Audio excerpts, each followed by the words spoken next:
Okay, Cheryl, let's go ahead and get started. And I'm just going to say a quick welcome to everyone. The first thing we would like to do, Lance Robertson could not be here in person to call the meeting to order. But he did send a video greeting to us. So Cheryl, if we can go ahead and bring up Lance's video to welcome everybody. Sure. Hello, everyone. I'd like to go ahead and call this meeting to order and to wish you a Happy New Year. I hope you had a very special and safe holiday. This, of course, is the first meeting of the RAISE Council for the year 2021. And thanks for letting me join you by video. Just the scheduling difficulty proved challenging. So I asked Greg if I could simply do this by video. I want to reflect real quickly on the progress that we made in 2020 and certainly November's accomplishment of adopting recommendations.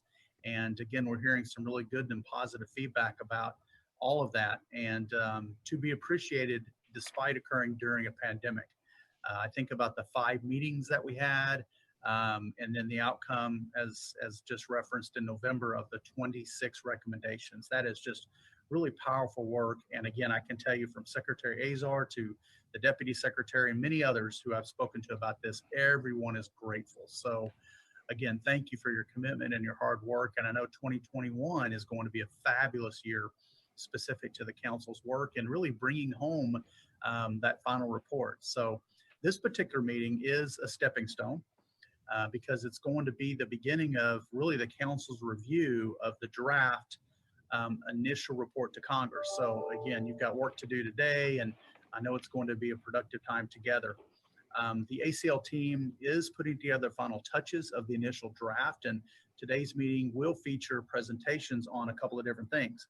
One, an analysis of the caregiver focus groups from last year, and then also NASHP's paper on Medicaid and family caregiving. So that's for this meeting. And then in February, council members are going to begin their work to review the draft report and provide comments and feedback to the ACL NASHP team. So the ACL and NASHP team, of course, are going to be on hand to support this process every step of the way. As always, if you have any questions or thoughts, please don't hesitate. And I have to just tell all of you as my final meeting with you, I want to share just a couple quick parting words and certainly well wishes. And starting with just thanking you, as I have really with every meeting, but genuinely doing so now as my final thank you to all of you as committee members. You've really provided just great inspiration in how you've approached this responsibility. And I got to tell you, it's been an absolute highlight of my ACL work to see how all of this has come together. And again, I want to thank you for your commitment over the past 18 months.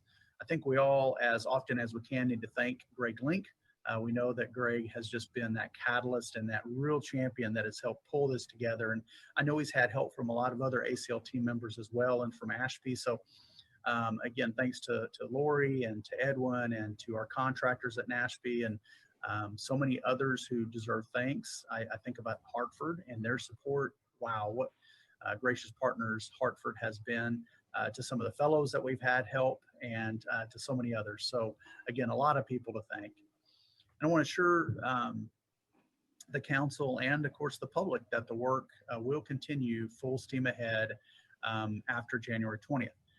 Had a lot of people ask, hey, what will the transition bring to some current activities, RAISE included? And I can tell you, we're going to keep moving forward, and I'm confident that the incoming administration will very proudly support all that you have done and really the continued voice that you are, that we are for the family caregiver. And speaking of that, I mean, there's never been a more important time in our country for us to support family caregiving. And I think that certainly resonates strongly with all of us. We'll have to continue to make sure that people can appreciate that no matter where they rest, certainly on the Hill and other decision-making positions. We just need to continue to be that advocate and beat the drum about supporting family caregivers. You know, in terms of who will chair after January 20th, at least in the interim, it will be the acting administrator and assistant secretary, Rashid Williams. He's our deputy administrator here at ACL for management and budget, and I've tasked him as being the acting, so he'll take care of that, and he'll continue to support Greg and Edwin on the AOA side. So again, rest assured, everything will be fine. Again, it's been an honor of a lifetime. I've absolutely loved every minute of my role as Assistant Secretary for Aging and Administrator for ACL, and really, again, have cherished every moment of working with all of you. So again, thanks for your commitment, and we'll stay in touch.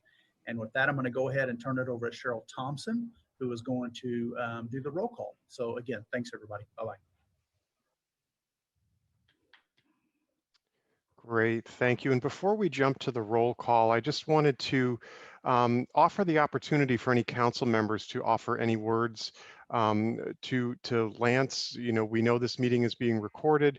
If I know Lance, he is somebody who would want to perhaps check in and see how things are going. And so if anybody has any parting wishes for Lance, feel free to express them. And then we'll jump into the roll call.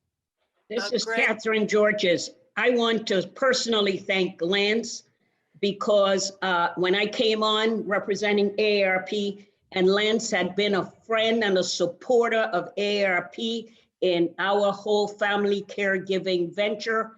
And I wish him the best in whatever future endeavors he may undertake. Greg, this is Nancy Murray. Hey there. As a family caregiver, I would like to publicly thank him for his support of the work from the RAISE Council. I don't think we would have accomplished as much without his genuine support and commitment and advocacy for America's family caregivers.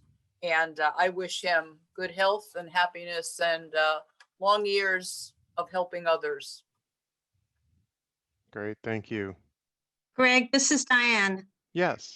Having worked in the federal government, I know that things do not happen unless you have good leadership, people committed behind the project. So I want to thank both you and Lance for this really worthy project, and that it got as far as it has. It wouldn't have without good leadership and direction. So thank you.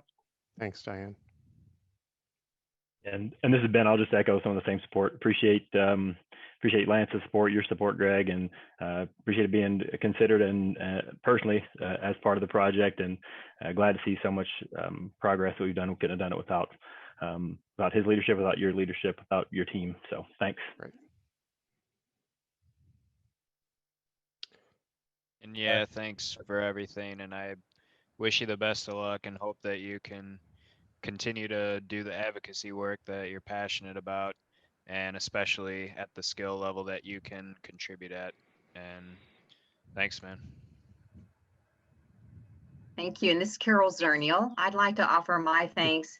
Lance Robertson came in with caregiving as one of his key pillars, and he never wavered. So to him, thank you.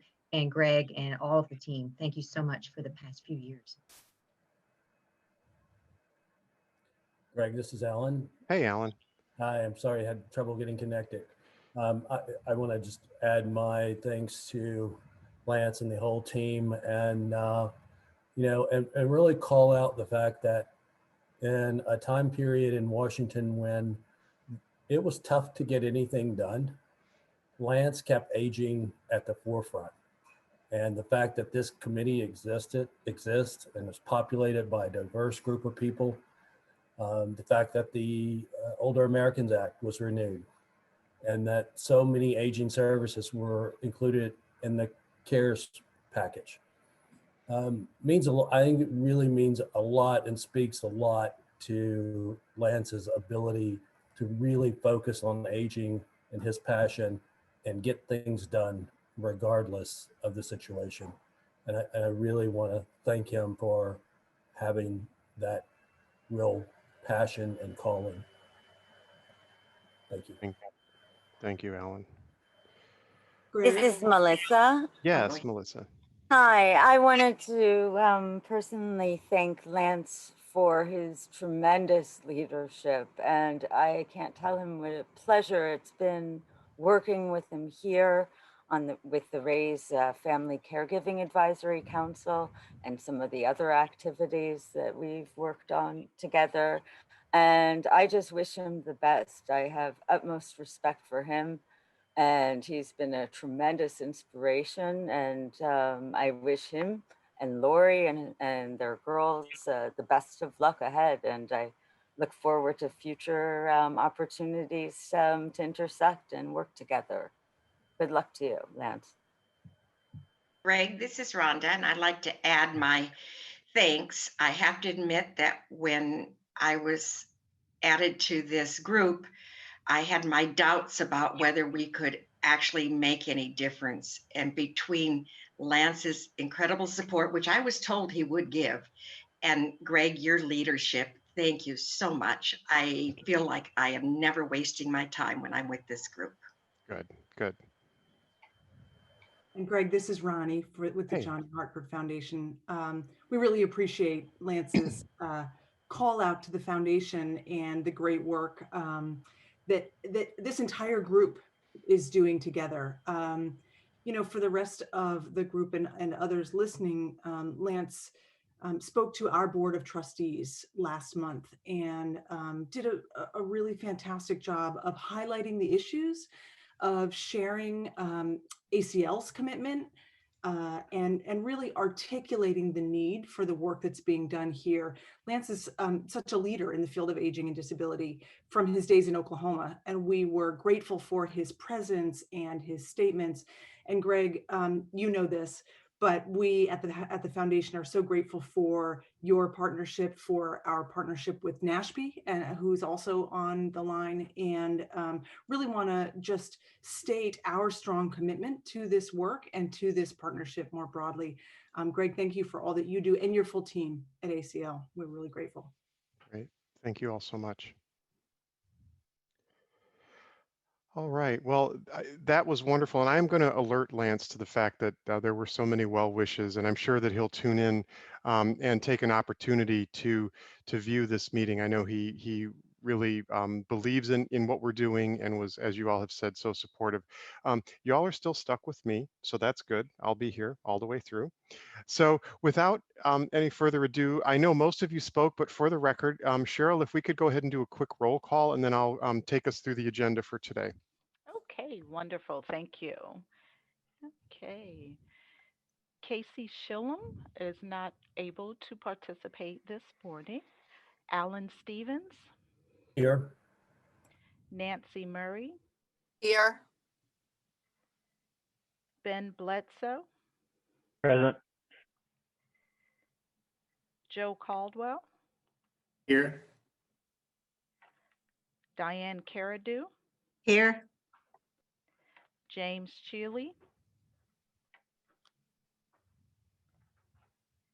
and I know From the Commonwealth of Kentucky, hello. Okay, I know I saw James on here. I'm still here. Okay, wonderful. Gisela Dolan, Brenda Gallant, Here. Catherine Alicia Georges, Here. Rhonda Montgomery, Aloha. aloha, James Murtha, Amir. Deborah Stone Walls, Teresa Tenus, Here. Carol Zernial, Here. Liliana Hernandez, Here. Christina Myrna,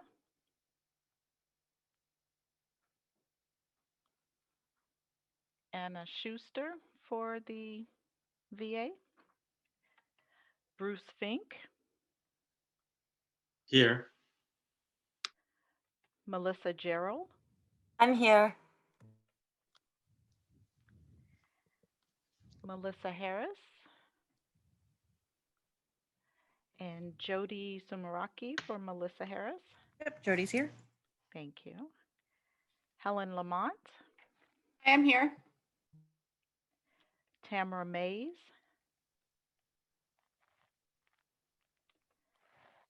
Lisa McGuire, Here.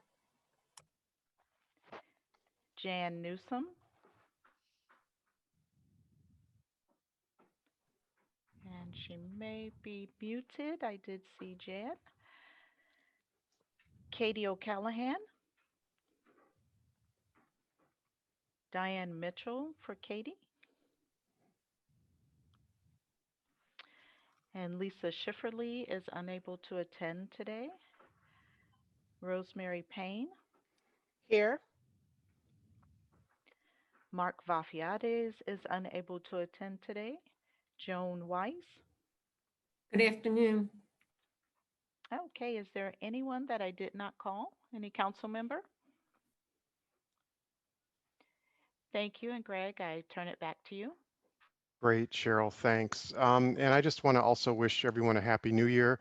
And this is definitely, as Edwin said, as Lance said, the first meeting of the Family Caregiving Advisory Council for 2021.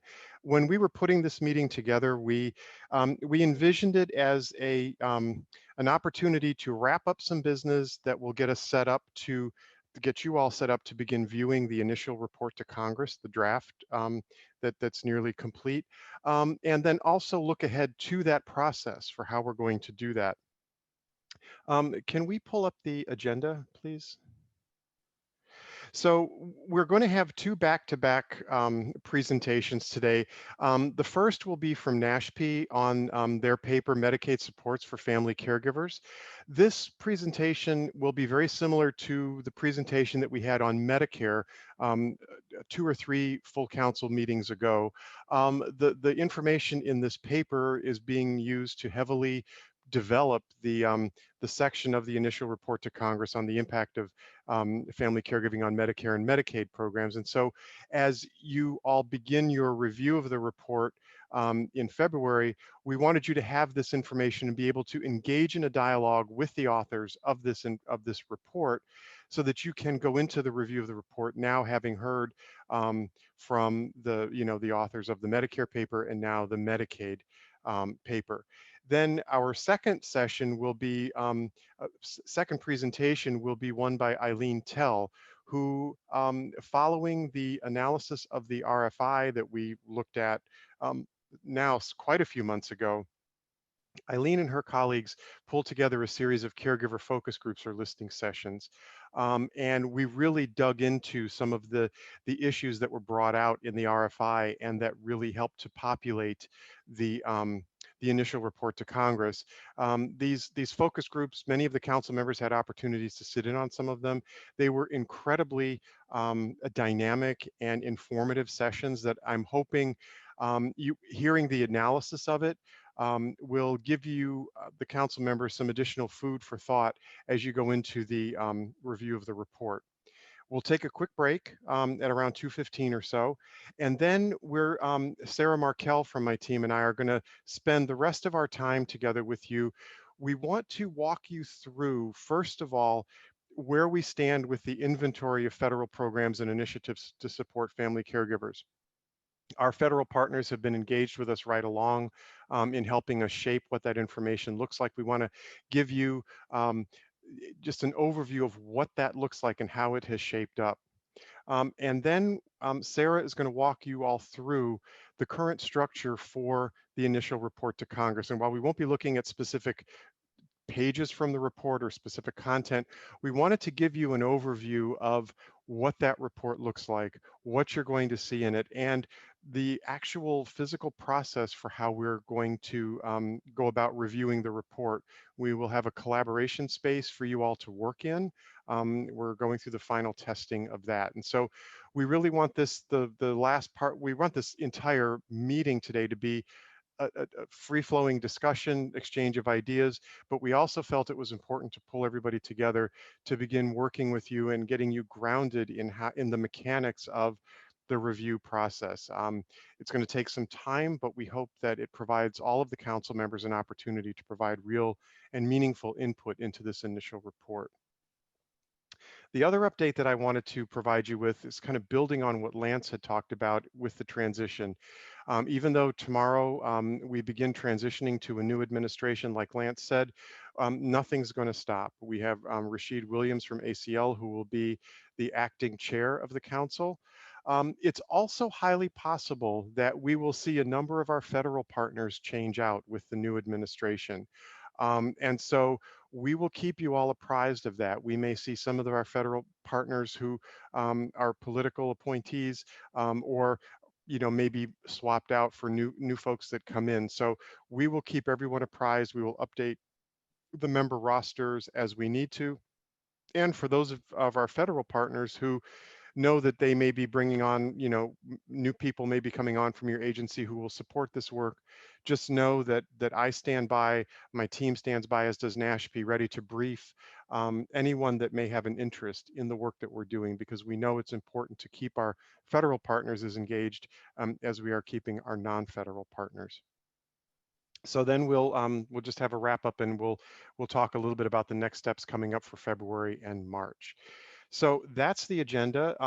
Council members, any questions about what we're going to accomplish today?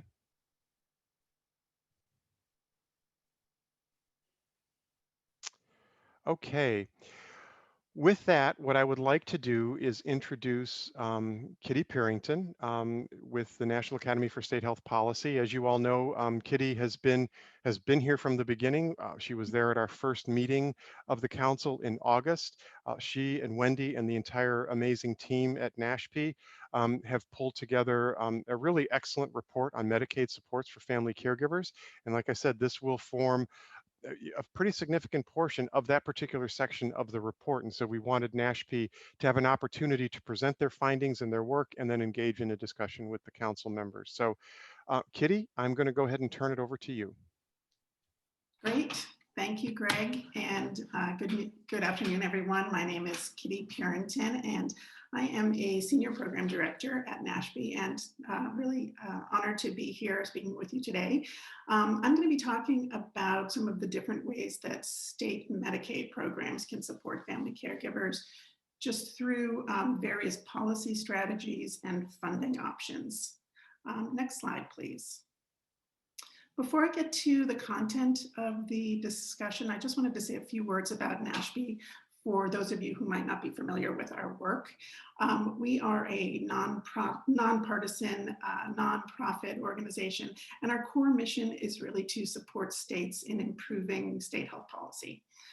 We work very closely with an academy of diverse policy officials from across the country, from across sectors of state government, and they are really instrumental in guiding and driving our work and our priorities.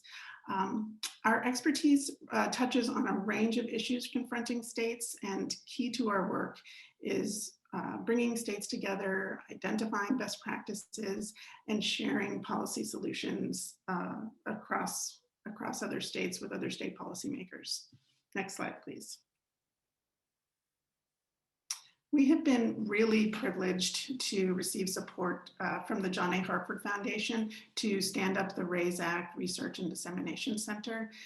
Through the center, we have worked closely with the John A. Hartford Foundation, and also with Greg and his team from the Administration for Community Living, with other partners to support the RAISE Act Council and to share information and resources about family caregiving, both with our state policymaker audience, but also more broadly with other stakeholders. So we really, big thank you to all of these organizations and partners. Next slide, please. I am going to be talking today about how state Medicaid programs can support family caregivers, and they do this through a range of options and different policy strategies. First, a little introductory information about Medicaid. As many of you know, Medicaid is a program that is funded jointly by the federal government and by individual states. The feds set broad requirements through statute and regulation, and states administer these programs essentially within these federal guardrails. And both states and the federal government contribute dollars to the cost of delivering approved Medicaid services. The result, of course, is that we have 50 different state Medicaid programs, including 50 different state Medicaid programs for long-term care. And these can differ in terms of eligibility, benefits, access, and other really critical features in these programs.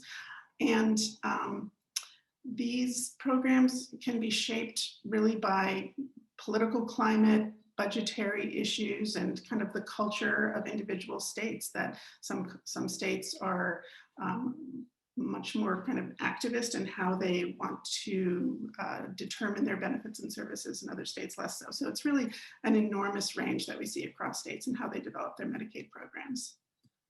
Next slide, please. One important thing to note is that Medicaid is the largest funder of long-term services and supports, and these are services that assist people with routine daily tasks, anything from bathing and dressing to preparing meals and the like. Long-term services and supports are a very significant and growing cost for state budgets. States spend about $230 billion, or did so in 2018. For Medicaid long-term services, or for Medicaid generally, and 20% of that was on long-term care. So it's something that states are incredibly interested in, very invested in, and are watching closely. Next slide, please. So home and community-based services are essentially a subset of Medicaid long-term services and support spending. They are generally designed to help people who qualify for nursing home level of care to instead receive that care in a home or community-based setting. This set of services as an alternative to nursing home care has also been shown to improve quality, reduce cost. These services can help honor the personal choices of individuals who need this care. And per state and per federal rule, they must be tailored to individual person-centered needs. Next slide, please. And home and community-based services are also a really central piece of the puzzle for states in shifting long-term care spending away from institutions and toward more community-based settings. States are working on this reallocation, which is known as rebalancing. And because states are so different, the percentage that states dedicate to home and community-based services as opposed to facility-based care ranges pretty widely, from 30% up to 83%. Most states have focused considerable effort in shifting their long-term care investments from nursing home settings into the community. Well, I should say many states have done this, while many other states are really still continuing to work on this. Next slide, please. So as a part of the ongoing work to rebalance Medicaid services and shift to more home and community-based systems, states are increasingly recognizing that families must be a part of this picture, and that in order for families to do so, they need support. And states can support family caregivers in a number of different ways, and many have already done so. Many have built supports for family caregivers into their Medicaid long-term care systems with services such as training and education, counseling, respite, and other benefits. Next slide, please. To support families, it's important to note that benefits must be targeted to and ultimately support the needs of the person who is enrolled in the Medicaid program. So states may include supports that include the caregiver, such as counseling or respite. They can also allow family members to be reimbursed for delivering Medicaid home and community-based services to the individual enrolled in a self-direction program.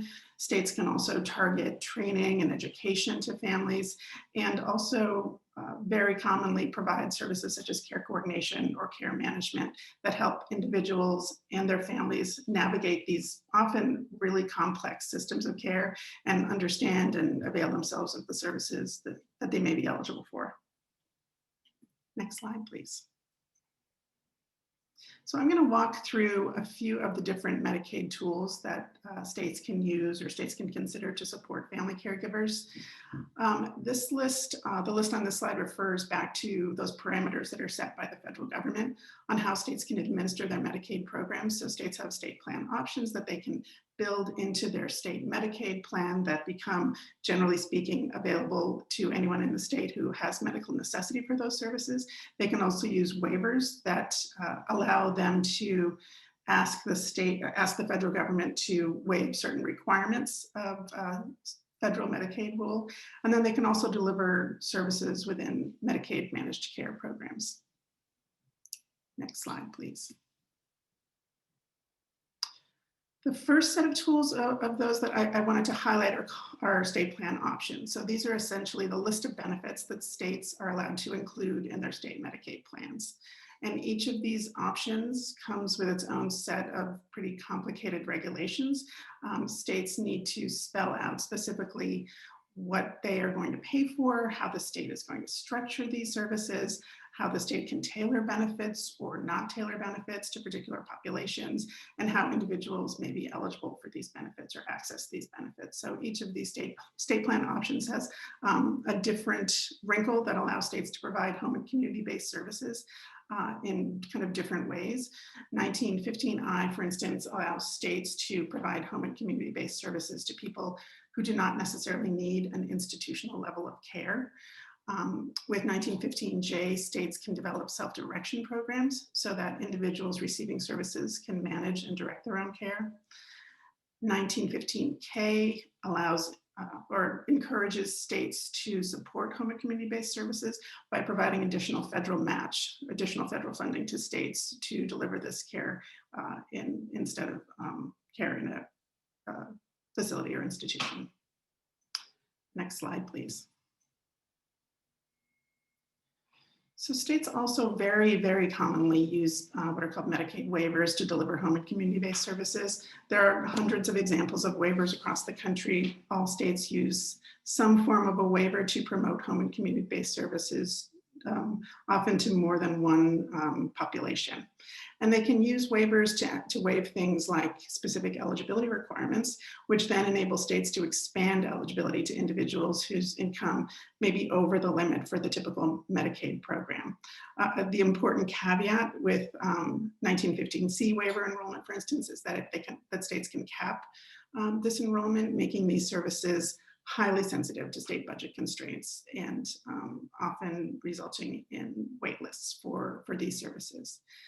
1115 waivers allow states to develop innovations and pilots that might develop or might target a specific population. They could target a particular area of the state or a set of providers. And 1115 waivers really help states drive innovation by testing, evaluation, and new ways to deliver care. So a lot of the innovations that we saw in the previous slide around state plan options, the 1915I, 1915J, 1915K, many of those were actually developed after states had used 1115 waivers to kind of pave the way and to identify new and better ways of delivering care. Next slide, please. So in this slide, we just included a few examples of how states support family caregivers through their state Medicaid programs. For instance, the state of Washington has developed outreach to inform enrollees and caregivers about available caregiving supports. And the outreach that the state has done includes work with hospitals and employers, community-based organizations, as well as some developing partnerships with their local area agencies on aging. And they did that through their 1115 Medicaid transformation and demonstration waiver. Utah provides training to help caregivers better meet the needs of their family members, and it does this under the state's New Choices 1915C waiver, and that waiver covers training on care regimens and the use of equipment for unpaid family caregivers. Tennessee, under its 1115 TennCare waiver, has used caregiver assessment as a critical component to help identify and address caregiver needs and to assist in care planning. In Florida, the state requires its managed care organizations to provide behavioral health services. Its children's medical services provide enhanced benefits to enrolled children, and it also includes services such as behavioral health for caregivers and computerized cognitive behavioral analysis for non-Medicaid caregivers. Colorado has waived,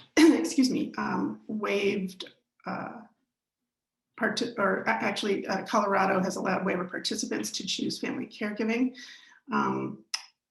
to serve as their paid attendants. And it does this across 3 of its 1915C waivers. Family caregivers can be paid for providing health maintenance services, including assistance with skilled health-related activities. Next slide, please. So while Medicaid systems are really driven at the state level, there's a lot that the federal government and the federal regulators can do to help states support these state innovations. And the federal government is really in a unique position, for instance, to help leading states improve their existing strategies. They can support states in adopting and identifying and adopting some of the innovations that leading states have taken and sharing those with other states.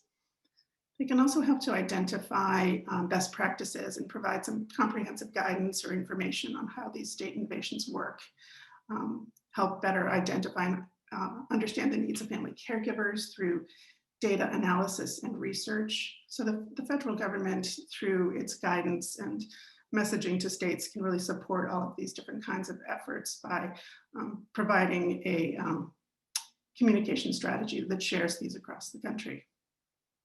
And all of this can help the field through development of technical assistance and other resources to support the adoption of family caregiver policies and programs. Next slide, please. So just kind of a few key takeaways. That is a pretty quick run through some very complex work that states are engaged in developing policies to support family caregiving.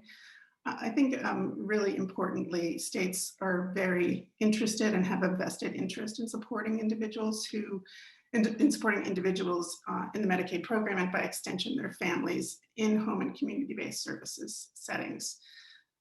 Now more than ever, there are really compelling reasons to ensure that people are able to access comprehensive care in their setting of choice. And that can help to support a number of state goals as well, related to reducing cost, improving quality, ensuring culturally and linguistically appropriate services are available, and now, of course, limiting the risk for vulnerable populations during the COVID pandemic.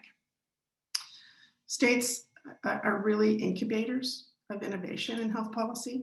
And as we see in this area of home and community-based services, states can develop innovative partnerships. They can craft benefits that can be tailored to family caregivers and their unique needs. They can provide respite care and support best practices such as caregiver assessments at the program level. So there are really a lot of tools available to states to do this work. There's a lot of interest at the state level to do this work as well. Next slide, please. So I know this was really just scratching the surface of how states can use Medicaid to support family caregivers, but I really urge you to read the report that was written by my colleagues Neva Kay and Salam Tashale, and that is available at the NASHB website, on the RAISE Act Dissemination Center website, and so there's a great deal more information in the report than what I've been able to touch on here today, so really encourage you to please take a look. Next slide, please. And finally, I just want to thank again our colleagues who assisted in the development of this report and this work, state policymakers that we've spoken to, who of course are central to NASHB's work. We've also worked with NASHB's Long-Term Care Steering Committee to help shape this report and this work. And then again, our partners, Greg Link and his team at ACL, and the folks at the John A. Hartford Foundation for their support of this work. So thank you, and welcome any questions. Great, thank you so much, Kitty. So council members, I know that was a lot of information in a short amount of time, but much of it will be absolutely critical in the initial report to Congress, as well as in how you all begin thinking down the road to the developing the National Family Caregiving Strategy. So questions for Kitty or her team? Speak right up. Hi, this is Jody at CMS. I think I'll probably have to just absorb the information. Obviously, I'm very familiar with a lot of it. And, I look forward to reading the report and, providing any edits and if needed. And, we look forward to continue supporting states with their rebalancing efforts and really kind of trying to look across government to see how we can continue those efforts, both, being driven by the folks in the federal government, but also supporting states. So it's a great presentation. I look forward to looking at it on the website, and we'll collaborate more soon, I'm sure. Thank you. We'd love to chat with you about this, and would Wonderful. love to hear your feedback. Yeah, I think, as we begin looking ahead to the development of the strategy, certainly all of our federal partners, on the council and perhaps others will have an opportunity to look at the recommendations that you all adopted in November and begin to say, hey, as a federal agency, we could, for our piece in the national strategy, we could do X, Y, and Z under any number of recommendations. And perhaps, I'm sure that there will be opportunities to look specifically at programs that could maybe contribute to the national strategy. Kitty, hi, Alan Stevens. Thank you for a great presentation, and I look forward to reading the report. I apologize, I haven't yet. So this may be in the report, but I was interested in, at the state level, so much of this good work involves partnerships with often public-private partnerships with not-for-profits or community-based organizations. And I'm wondering if that is spoken to in the report, and indeed if at the federal level there could be that kind of technical support towards the helping states understand and better develop community partnerships to get these services out. So that's one question. And if I can, I'll ask a second one.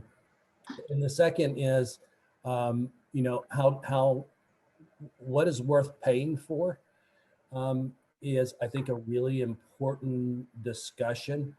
We know ACL has done great work in identifying evidence-based interventions, funding that work through demonstration projects through the state. There's an enormous amount of data available through ACL now that shows the impact of the work that they have done through demonstration projects. I wonder if there's opportunity there to bring that data to the states, so the states start to pay for these programs that we have seen to be feasible and efficacious when delivered in the community. Thank you. Sure, those are great questions, and I think continuing challenges and opportunities for state policymakers. I think the first question, community partnerships, I think that those are really intrinsic to the work that all states do and vital to the work that states do. In my experience, really kind of the promulgating of a policy and identifying a payment mechanism in Medicaid it's really almost the last step in a long process that involves community partners and stakeholders in identifying the best ways to deliver care, the best ways to engage providers and other stakeholders in health reform and systems change. So I think very much states are, because they are such laboratories for healthcare in this country, I would say most states are very interested in and have typically a pretty long track record of working with partners in the community. The second question that you raised in terms of what is worth paying for, I think that's again an excellent question, and another one that state policymakers grapple with all the time, because as you know, state policymakers are going to be bombarded with information from all different kinds of stakeholders and all different kinds of groups. And so I think from the NASHP perspective, I mean, that's certainly something that we see as a core function of the RAISE Act Resource and Dissemination Centers. And and also the work that we're doing with this really very strong group of partners that we have been working with is how to push this information out. How do we identify and disseminate those best practices? How do we leverage all of the great expertise in the council, in our faculty, across our state policymakers, to really identify those practices that are going to address not only the needs of state policymakers, but obviously the needs of the people that they serve, and bring those to the attention of states so that they can move toward adopting them. I think, you know, part of this structure that has been created by the support of the John A. Harper Foundation is to really move those things out into the field and into the notice of state policymakers. So great questions. And I just wanted to add, this is Jody, that, you know, in addition to the best practices that, you know, have been collected around, I think everyone is always seeking the next best, right? I mean, so I think there can't be enough sharing of best practices in many areas, but I wanted to draw attention, and I'll look through and I'll put a link in the chat, but I don't know if you haven't looked at the rebalancing toolkit that CMS let out, gosh, I don't know, about a month ago now, maybe, or maybe mid-December, I can't remember. I should probably have that memorized. There are a lot of practices noted there. It's a really, really strong toolkit. And actually, as part of that, they ended up including state examples of various activities. So if they did that through an 1115, if they did that through 1915C, you know, the various authorities that states use to cover some services. So that's there. And another really good resource is the recently released Social Determinants of Health letter.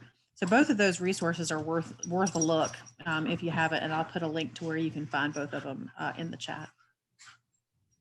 Dissemination of those two things would be, you know, helpful as well, you know, as folks on this committee are kind of looking around and sharing with colleagues, because those have a lot of good information in them. Great, thank you. Other questions for Kitty?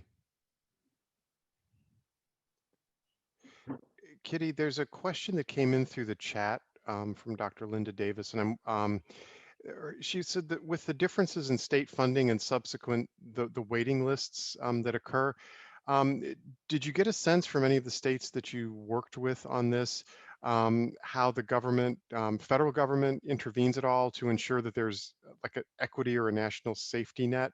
And that may be a question for Kitty. Perhaps, I don't know if Jody could weigh in to answer that question, if it's known.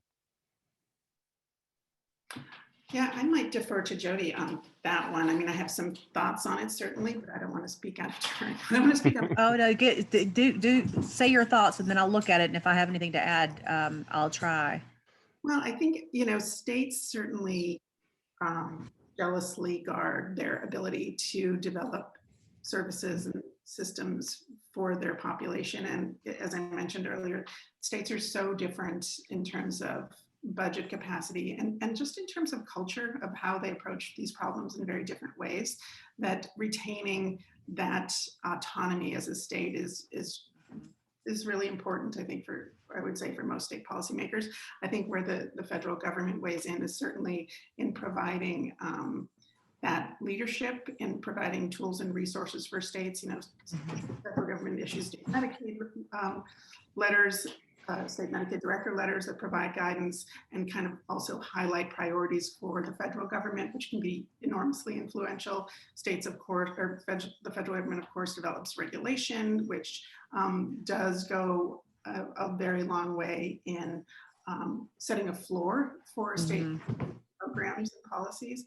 And then, you know, the judiciary branch of the federal government also can weigh in on really incredibly important pieces of incredibly important decisions like Olmstead, which really transformed the landscape for long-term care in a lot of states. So there's a lot of different touch points, and it's definitely a delicate balance between states and feds and how that works. But there are. Yeah, no. I was just going to say that's exactly right. And, you know, I think speaking of the floor, I mean, I think that's, you know, part of the challenge. It is a balance, as Katie was saying, between the state autonomy and the federal rules. And, I think the Medicaid program, just as it's laid out, has a list of mandatory benefits that each state participating have to cover. And then they have the optional benefits. And some people might look at the optional benefit list and say, hey, I don't think all these should be optional. And that's something that statute could change, obviously. But,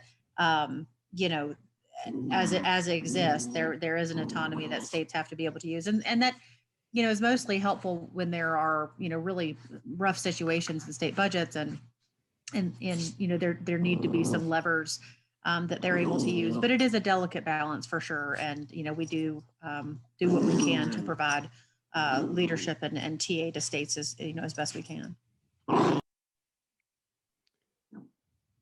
Thank you. Scott Bain from the Johnny Hartford, did you have a question or something that you would like to? Sure. Kitty, hi, it's Scott Bain from the John A. Hartford Foundation. Thank you so much for your presentation. It was very comprehensive, and it's great to see all of this work related to Medicaid and family caregivers. It's clear that the intellectual, technical resources are out there. Are there the technical assistance FTEs out there to really help states? I know that there are obviously groups like NASHP and others that help states, but could states benefit from some more FTEs related to technical assistance? So that's a really interesting question, Scott, and I would tend to say yes. I mean, having worked in the state, the states now more than ever are incredibly strapped. As we all know, the times that we're living in have put enormous pressure on state budgets, on state tax revenues, but also for state policymakers and state workers themselves, who have enormous responsibility and are going to continue having enormous responsibility in managing the pandemic, pushing out vaccines. This is especially hitting hard folks who work in long-term care.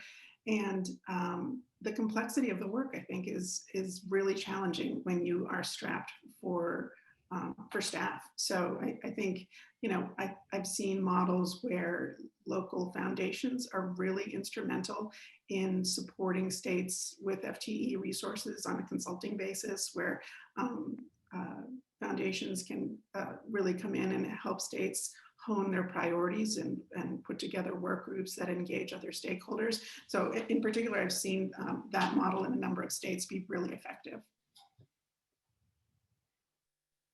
Thank you. Thank you. Any other final questions for Kitty before we move on? I want to give everyone a chance to ask whatever might be on their minds. Okay.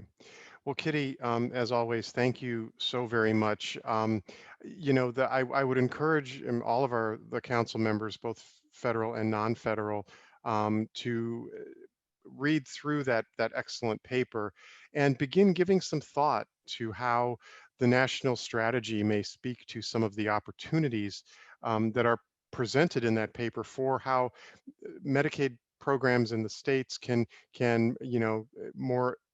more actively and more effectively support family caregivers. I think there's a lot of room to really help the program grow and become even more supportive to families, across the spectrum. So lots more I think a lot more discussion on this will be had in the coming months.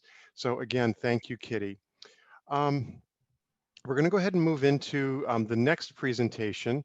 And this, as council members will recall, late in the summer of 2020, following the RFI that ACL had issued early in 2020, we took the information from the more than 1,600 respondents to the RFI, and we worked with our partners at NASHP and at the UMass Boston LTSS Center at Leading Age, and to really wanting to dig into more some in-depth consumer perspectives on some of the key issues that were raised in the RFI.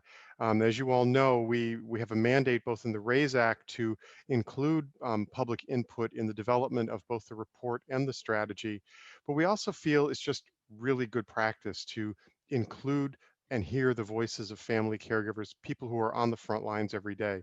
And so these caregiver listening sessions that Eileen Tell is going to share with us were really these just unbelievably dynamic and rich discussions around a number of key caregiving topics. And I think you'll see that we will have a lot to work from with the information from these listening sessions, both in terms of making sure the initial report to Congress reflects the caregiver's voice, but even more so that the national strategy really gets at the burning needs and concerns of family caregivers. So with that, I'm going to turn it over to Eileen Tell. Eileen, the floor is yours.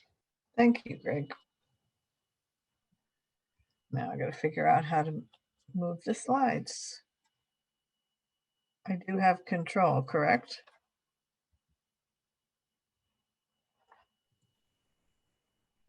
Yes, that's my understanding. Yeah, so Cheryl, I'm trying to hit enter, I'm hitting arrows. And I'm using the cursor. So maybe why don't we, in the interest of time, do you want to just move the slides or Sure, tell if me you've what I'm already doing? sure, if you already clicked on your PowerPoint to gain control. Well, I don't see where to click on Anywhere. anywhere. Okay, it says you're controlling. Oh, okay, good. Well, thank you. Sorry for that. No problem.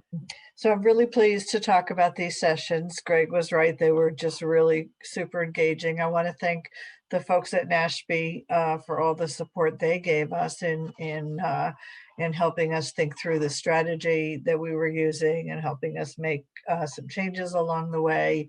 Many of the folks that are on this call have participated and viewed some of the sessions. I, for a moment, thought about maybe making Teresa Tanus do this presentation because she faithfully attended, I think, every single session. So she could do my talk, but I'm not going to make her do that if I hadn't given her a heads up about it. But hopefully she will make some helpful comments as well along the way if I get anything wrong. So the listening sessions were convened over roughly 4 months over this past summer, from the end of May through the end of September. And in the next half hour, I'm going to do my best to summarize the sentiments that family caregivers so generously shared with us over the 15 hours of conversation that we had with them. If you prefer the unabridged version, you're welcome to view the videotapes, but I'm going to do my best to talk about this in the 30 minutes that I have. Eileen, you might want to turn your video on. It went off I did before, but it went off. Okay. Perfect. Thank you. There we go. Thank you. Okay, so just to review the presentation, I'm going to talk very briefly about the research objectives and the methods that were used, and the rest of the presentation is really going to focus on the findings, what we learned about the solutions to support family caregivers that resonated most with those caregivers, what kind of differences we found between different types of caregivers, and how the COVID pandemic may have amplified this situation. Ironically, we planned this research well before COVID. We had always planned to do virtual focus groups, which was a lucky accident. But we adapted well to the challenges of doing these groups during the pandemic. And I'll talk a little bit more about that. Now. Okay, so the objectives really were to find out what family caregivers think about the solutions that emerged from the RFI analysis. And we really did focus on those, the content areas that emerged from the RFI and the domains that were there. And while we got great information from the RFI in terms of the kinds of solutions that might meet caregiver needs, And the ones that they liked and preferred, we did not get depth with regard to why they felt those were important, what experience had they had, and what challenges had they had in caregiving that made those rise to the top for them, and which ones were at the top of the list. They weren't asked to prioritize the RFI, and so we wanted to know which ones were most important and to whom and why. And so that was really the deeper dive that we were hoping to do within the groups. So overall, there were 15 listening sessions, which is another word, as Greg said, for focus groups. We used a virtual Zoom platform, much like this. In fact, almost exactly like this. And when we were sharing any kind of media, it appeared in the screen, and people, the faces would be shared just like they are now. And then when there wasn't, why does the video, I'm sorry, the video keeps stopping to be shared every time I move the slide. So, anyway, you should be paying attention to the slides rather than me. Each group had roughly 6 participants, and they were all recruited professionally through the focus group vendor for the first part of the sessions. And then for the special populations, they were recruited with cooperating partner organizations that had relationships with these groups. And we conducted the groups separately for parents caring with children with special needs or disabilities, and then caregivers for other aging and disabled adults, mostly relatives, but not always. And we did this because we felt that the kinds of needs and priorities that those 2 groups had could very well be different. And we wanted to have a deep dive conversation with each of them separately. The topics that we chose, and let me move to that slide.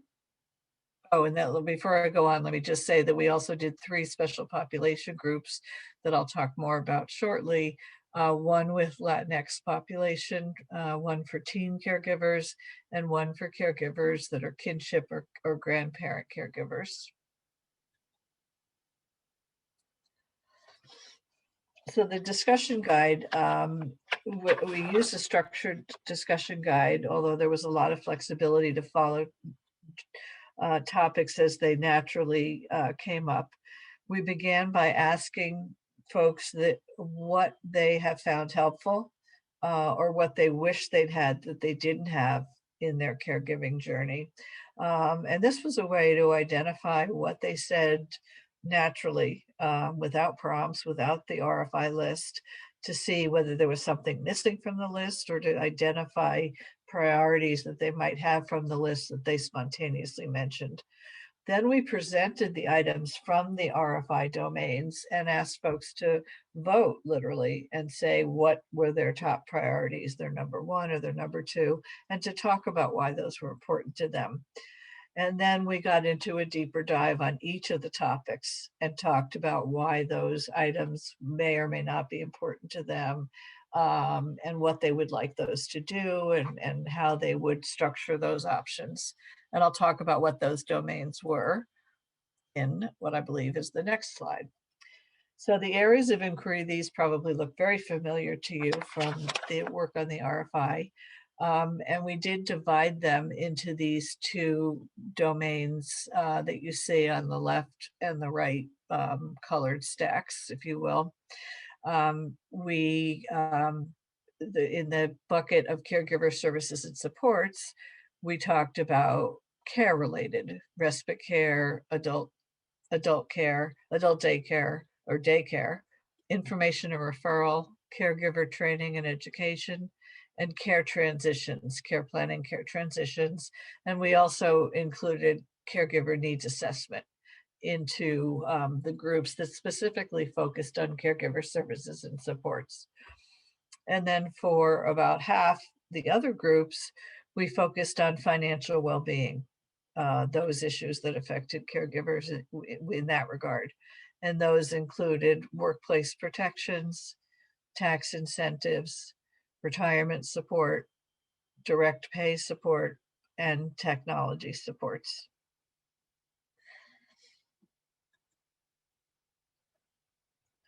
So just to, and this is, I think, the last slide on the methodology, but the participant characteristics really ranged from 28 to 77, with the exception of the teen caregiver group, obviously.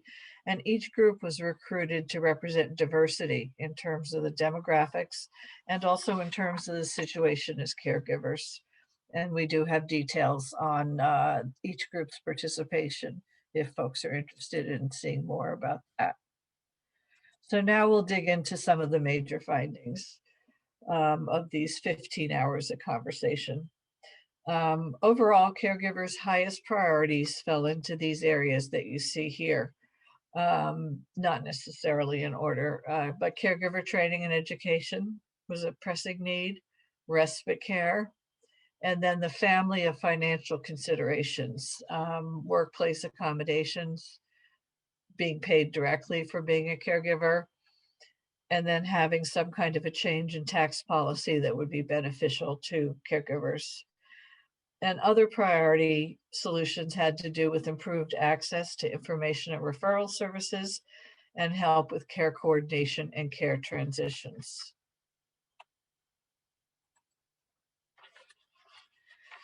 So in the interest of time, I'm not going to read all the quotes, but I invite you to do so either as we go along or when this is posted to the website. And there's a lot more, obviously, but we tried to pick the ones that were most representative of the diversity of how people felt about these issues, why they said it was important and what their needs were. So diving deeper into each topic, caregivers expressed the need for training and education to support both the medical aspects of caregiving and also just some of the behavioral or day-to-day challenges that they encountered in providing care and support. The medical needs were more prevalent among the parents caring for children than other caregiving situations. Caregivers talked about the types of training needs they had. And then they also talked a little bit, oops, that wasn't supposed to happen. Sorry. They also talked about some of their ideas about how to get that training, with some preferring someone coming in the home and hands-on, and others talking about having a class or online training, and some feeling as that it should fall to the doctors.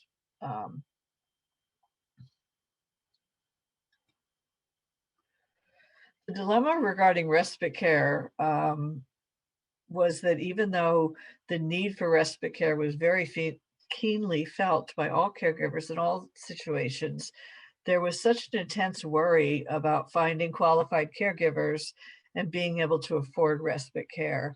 Folks really understood that caregivers aren't paid very well.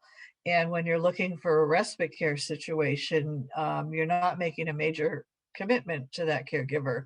So you're looking for, intermittent care. And so the financial offering to that caregiver is a lot more limited. And so it's harder to find somebody under that situation than if you're looking for an ongoing care situation. So they understood that. At the same time, they were really reluctant to hand over responsibility for their loved one to somebody else. There was really this strong prevailing feeling that no one could do this caregiving job as well as I do. No one will understand how to handle this. Probably a little stronger with the parents caring for special needs children, but everyone felt that to a really strong degree. Some guilt about needing the respite, but knowing that there was a strong need for it. You can see some of the quotes here. The really important to take some of the burden off, but it's hard to find. You can't promise them regular hours. You need somebody who meshes with your child. It's such an important service. I need a break.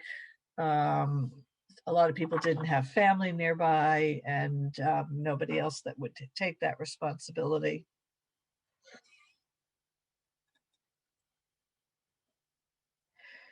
Caregivers also wanted help understanding how to meet care needs as they change over time and as their life circumstances change. And the need for help with care transitions was especially acute for parent caregivers. They felt very well supported while their child was in the school system, but then they really felt cut adrift once they were no longer part of that support system.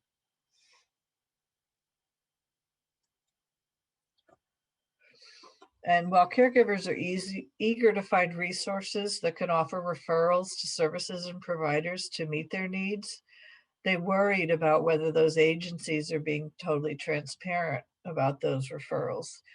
They worried specifically, they mentioned referrals being made out of self-interest or just convenience, and whether those referrals were really person-centered. And so they seem to have had some bad experiences, I guess you'd say, or concerns about the referrals that they did get, and then some sense of not knowing where to go for information and referral. Some of the most compelling conversations during the listening sessions really focused on the financial impacts of caregiving. Folks talked about the struggles of managing with limited expenses because of the inability to maintain a job while caregiving, and also from the out-of-pocket costs for all the things related to caregiving that aren't covered by insurance. One way or another, folks talked a lot about having to tap into retirement accounts or retirement accounts being impacted by not working. And folks did worry about the impact that being out of the workforce would have on limiting their own financial situation when it came to their retirement.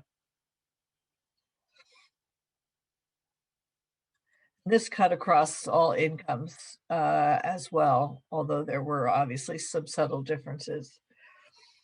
So caregivers liked all of the ideas that were presented to help ease these concerns. Some folks were lucky enough to have supportive employers that allowed flexible schedules or work from home. The stay-home orders that were in place at the time of the focus groups was really helping some of those caregivers who didn't normally have a flexible work environment. Many people talked about the process of making family leave or part-time work or who can qualify as the person needing care under family leave more flexible. Others favored tax incentives, and people talked about a variety of approaches that might be included as a tax incentive. And there was enthusiasm within all the groups to varying degrees for direct pay for caregivers.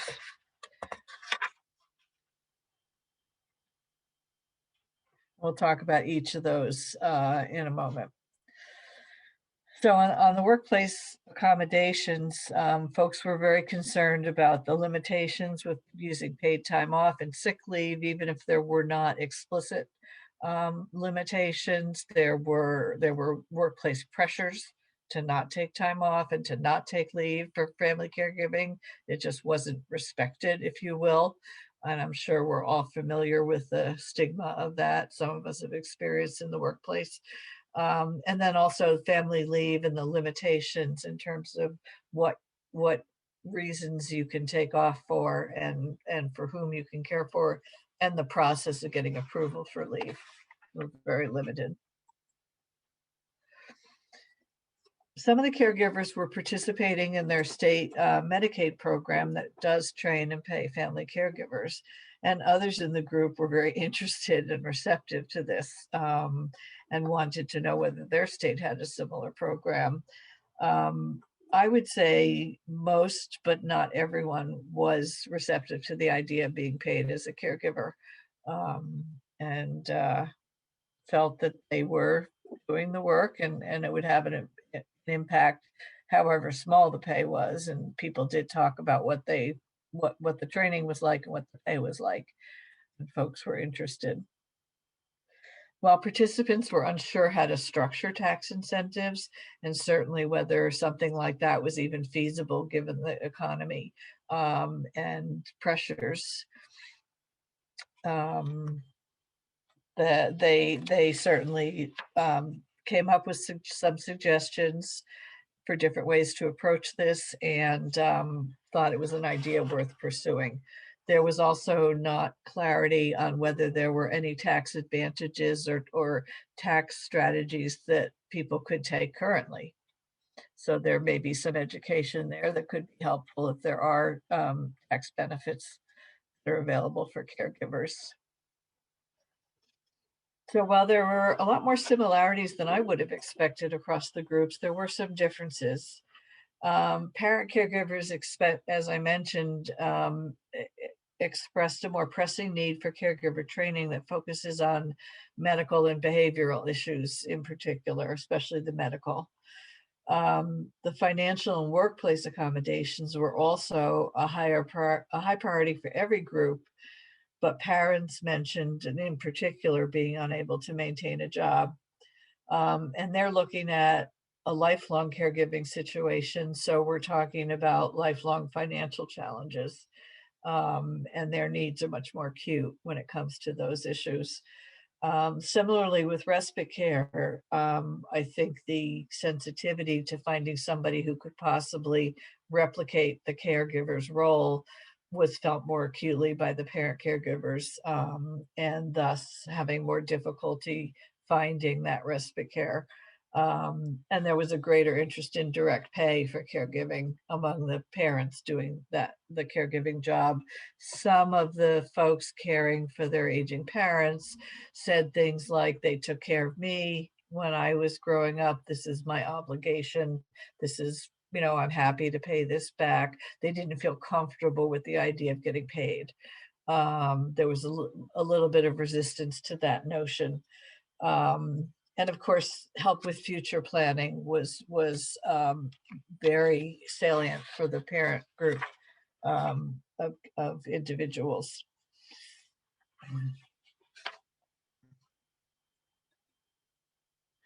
So the most amazing, the special interest groups were incredible, but most particularly my heartstrings were really pulled by the teen caregiver groups.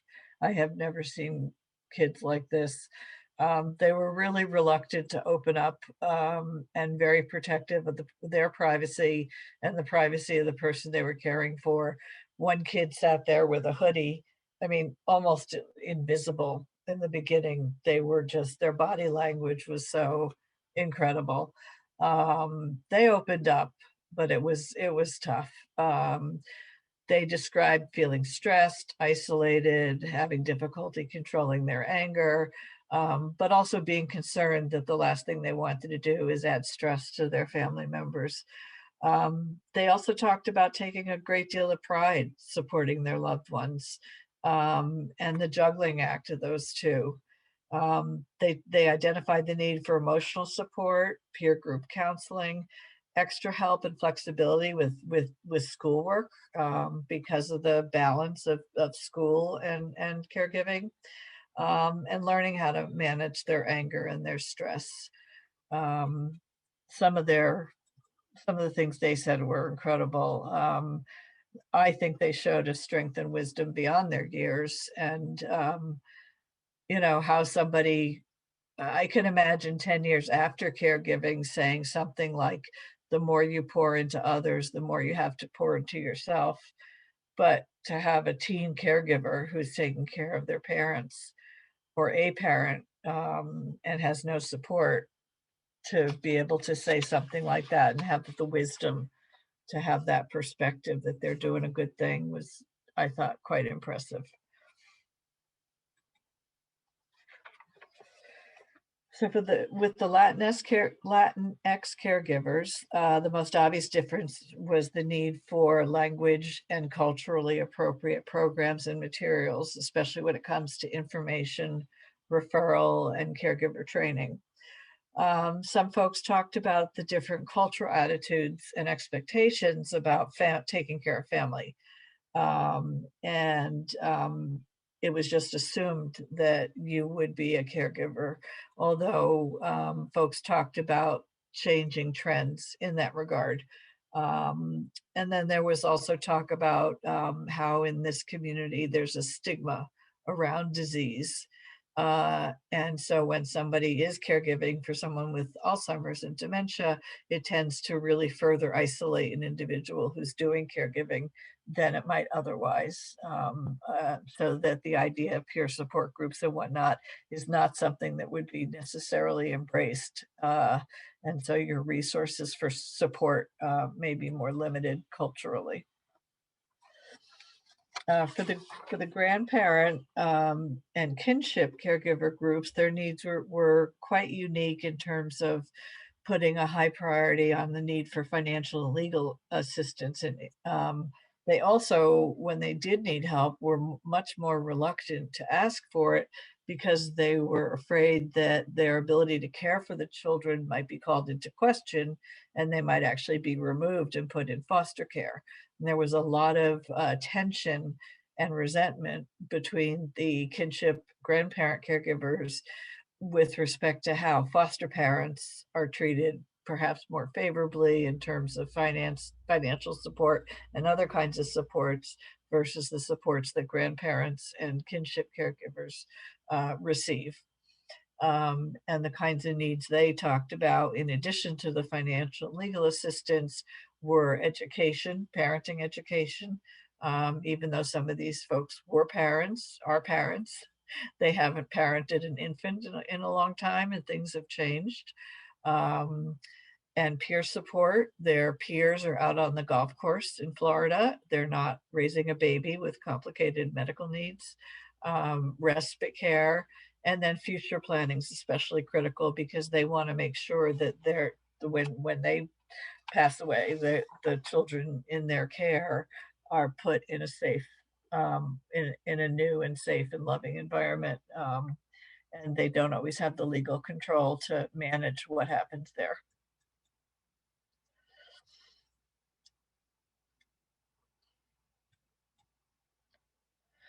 So we were conducting these sessions during the stay-home orders for the most part. We didn't want COVID and the pandemic to distort or overpower the focus groups. So we asked people in the beginning to put it aside, talk about caregiving needs in general. You know, we didn't want it to be all about what are your needs now because of COVID. But then we said we'd come back to it and talk about what's happening with COVID as well. And so we did talk about what are the pros, if there are any, and what are the cons. And it was interesting to hear people talk about that. On the positive side, the ability to work from home and have more time with other family members was probably the main advantage people cited. Having a spouse home that wasn't normally home to help out. So second pair of hands. For the child with a disability, having his siblings home so that they could spend more family time together. The expanded availability of delivery services for food, meals, and other goods also helped caregivers that often find it challenging to find time to even run simple errands. But there are a lot of negatives. The economic stress if there were job losses or furloughs, social isolation, especially for children. Limited access to the caregivers that might have been in place, respite, daycare, in-home care workers. Many of the therapies don't transition well to a virtual platform. Added burdens for any of the parents or grandparents who now have to become teachers, maybe for their other children, maybe for their special needs child.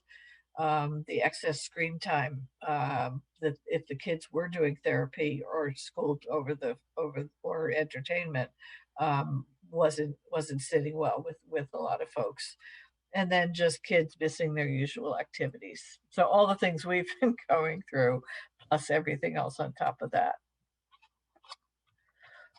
There were some unexpected findings, at least from my perspective. Perhaps nothing nothing was a surprise to you folks. We'll find out when we do the Q&A. I was surprised at the extent of agreement on support for the solutions, even across different caregiver situations and socio-demographic groups, especially in regard to direct pay for care. That was something I didn't expect to see. I was also surprised to see the intensity and nature of concerns with using respite care, although it makes sense as people talked about it. And I wasn't expecting folks to talk about not trusting service referrals to the extent that they did also.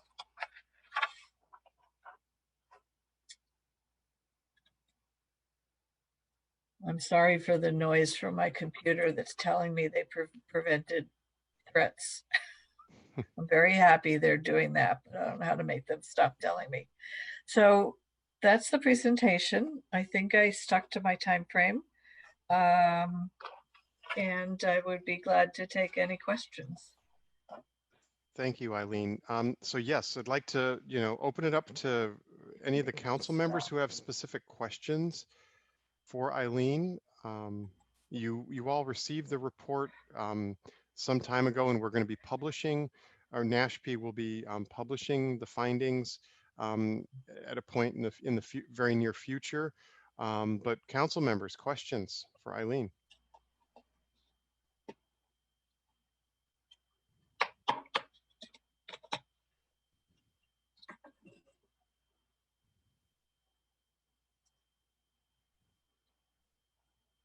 No questions for Eileen? Comments? Hey, Greg, Alan, Yes. I can't resist a question. Great. Thank you. Great presentation and great report. Thank you, Alan.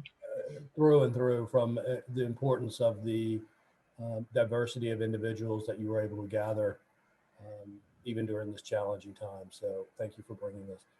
I wanted to see if we could drill down a little bit into the point about referrals. You mentioned in your closing comments, it's kind of one of the more surprising things. And I wondered if you had a sense more of what's driving that. In particular, is it the source, or is there any influence by the source making the referral, or a characteristic of the referral itself? That's a good question. And it brings to mind for me, I'm going to step away from the listening sessions, and Pamela Nadash, my colleague, is also on the phone, and she's here to take questions as well. I don't know if you need to turn on her video and microphone, or if it's already on. But I'm thinking back to some work that I did with Helen Lamont at ASPE, or for Helen, a while back, and we did focus groups of how people find long-term care services and supports. And in those focus groups, people talked about how frustrated they were when they went to their AAAs or the ADRC, and they couldn't get recommendations like, where would you send your mother, or tell me what's the best provider for me. And they got really specific about, well, we're only allowed to give out 3 names, or we can't give out any names, or, I'm thinking about the conversations we had on that and there wasn't any data behind, it was just a list of names. There wasn't information describing the resource so that the individual could see how well it fit their need. So that could be, we didn't probe on that, but thinking back to some other work we've done with consumers, just having a list, like a phone book list, that could be part of the frustration of not knowing how well it fits and the suspicion. Pam, do you want to chime in? Yeah. Yeah. So I think also, can you see me? Is the video working? Yes. Okay, great.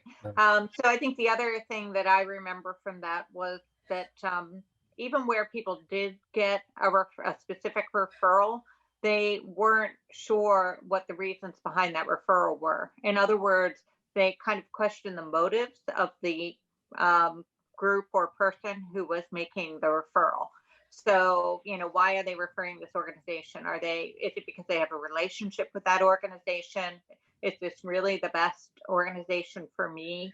And as Eileen said, that issue of fit as well. Is this organization going to be able to deal with my specific needs or concerns? I think that came out a lot, where people, especially, I think the parents of younger children, because their kids had such specific issues, they were very concerned about the ability of service providers to deal with those very specific issues. My guess would be, Alan, that they just weren't told why that agency was being why that was being suggested. So it was probably the nature of the interaction that made them concerned, or the lack of information around the referral. This idea that in some way there's a lack of trust and that there may be some kind, I'm gonna read into this, maybe some kind of financial advantage to one or both parties. I've never seen that or heard that, and I do think it's worth some additional investigation and thought. And I'm going to throw out just a hypothesis that I wonder if a referral coming from a health care provider is seen differently than one coming from a not-for-profit community-based organization, where one may be seen, the community-based organization may be seen as more pure to their affinity group, and healthcare being seen as just another referral to another specialist kind of thing. Have no idea if that's true, but that's what I was wondering, if the differences in who's making the referral may give us an opportunity to look at how to customize information to deal with that issue. But thank you. Right. Greg, this is Rhonda. I'd really like to speak to this topic because you kind of preempted a bit where I was going to go. I've taken down several quotes here.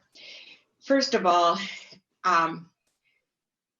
Koslowski and I did an extensive research of why people don't use services even when they're directed.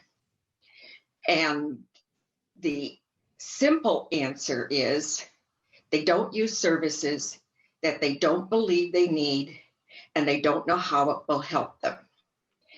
And caregivers often, as they say, you don't know what you need until you need it. And so you can't ask in advance.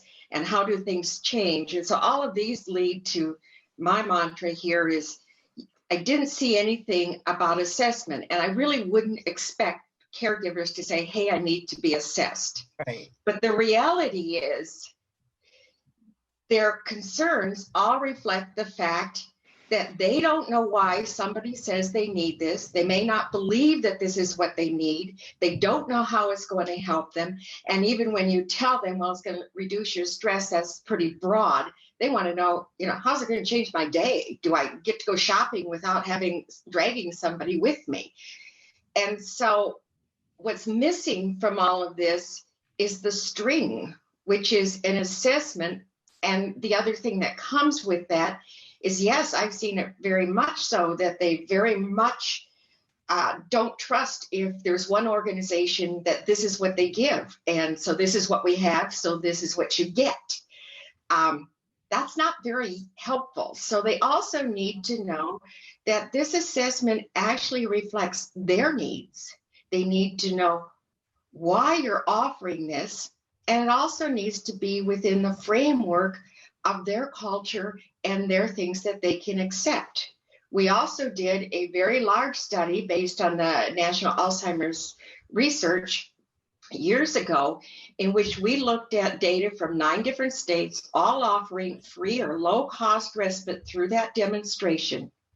1/3 of those people never used an ounce of it because it often was the wrong thing. They don't want daycare. They wanted somebody in their home, or they didn't want somebody in their home. They wanted daycare. They won't use it if it's not convenient. They won't use it if they perceive it too costly. And cost really, really includes emotional and time, not money. And they won't use it if they don't see the value. And if you are arguing or taking a lot of guff from the care receiver, because they don't want to go to that daycare, then the energy level is just too high. So it's about, and handing somebody a list, forget it. People hand me lists. I can't do that. Right. Why? Tell me which one. Why does this line up with who I am? So that's my lecture for the day. Right. No, that's terrific, and it's totally on point. Pam, do you want to talk about when we tried to talk to caregivers about a caregiver needs assessment and helping them Yeah, get that what was they exactly needed? the point I wanted to bring up. So Yeah. we did, in fact, cover that issue. And the interesting thing about their response to the idea of a caregiver assessment was, you probably won't be surprised to know, most people had no idea what it was or how it could be used. So we had to explain what it was. And when it was explained to people, I think it was a generally positive reception of the idea, and some people were quite enthusiastic. But the real thing is that, okay, if they're assessed, and the big question was, does this actually lead to anything? There's no point in having an assessment if no services are provided as in response to them. But yeah, I mean, the reason it wasn't highlighted in the slides is because it really wasn't a big response, because people did not relate to it immediately and they didn't know what it was. So I think that's a real thing that I think the council probably needs to think about in terms of possibly publicizing this idea, getting it out there, helping people to understand what it means. And then also, there's that whole question of, will there actually be services to follow up? We had to use the analogy of, the flight attendant tells you to put your mask on first before you, put your mask on your child, that's what caregiver needs assessment is for, that you could do a better job if you take care of yourself. So we had to get their minds there. And at the same time, some people came to the focus group early. Some people said that they lied to their spouse and told them that the focus group was a half hour earlier so that they could set up in their little closet or out a tent in the backyard or whatever, because they were so excited to have time away from everybody else. We provided them with a little bit of respite care and a small bit of cash, and they were thrilled. We did have social support. Yes, social support, and like they talked to, group. they love talking to each other and getting ideas, and they said we should do more of this. So we saw that dynamic in action. It was really an honor to be able to do these groups, and we thank you for that. So. I think your comment that you made about they're concerned if you're going to do an assessment, what comes next, and that's very critical. I think Lynn Feinberg has made this point before, that what good is an assessment if it doesn't follow with a plan?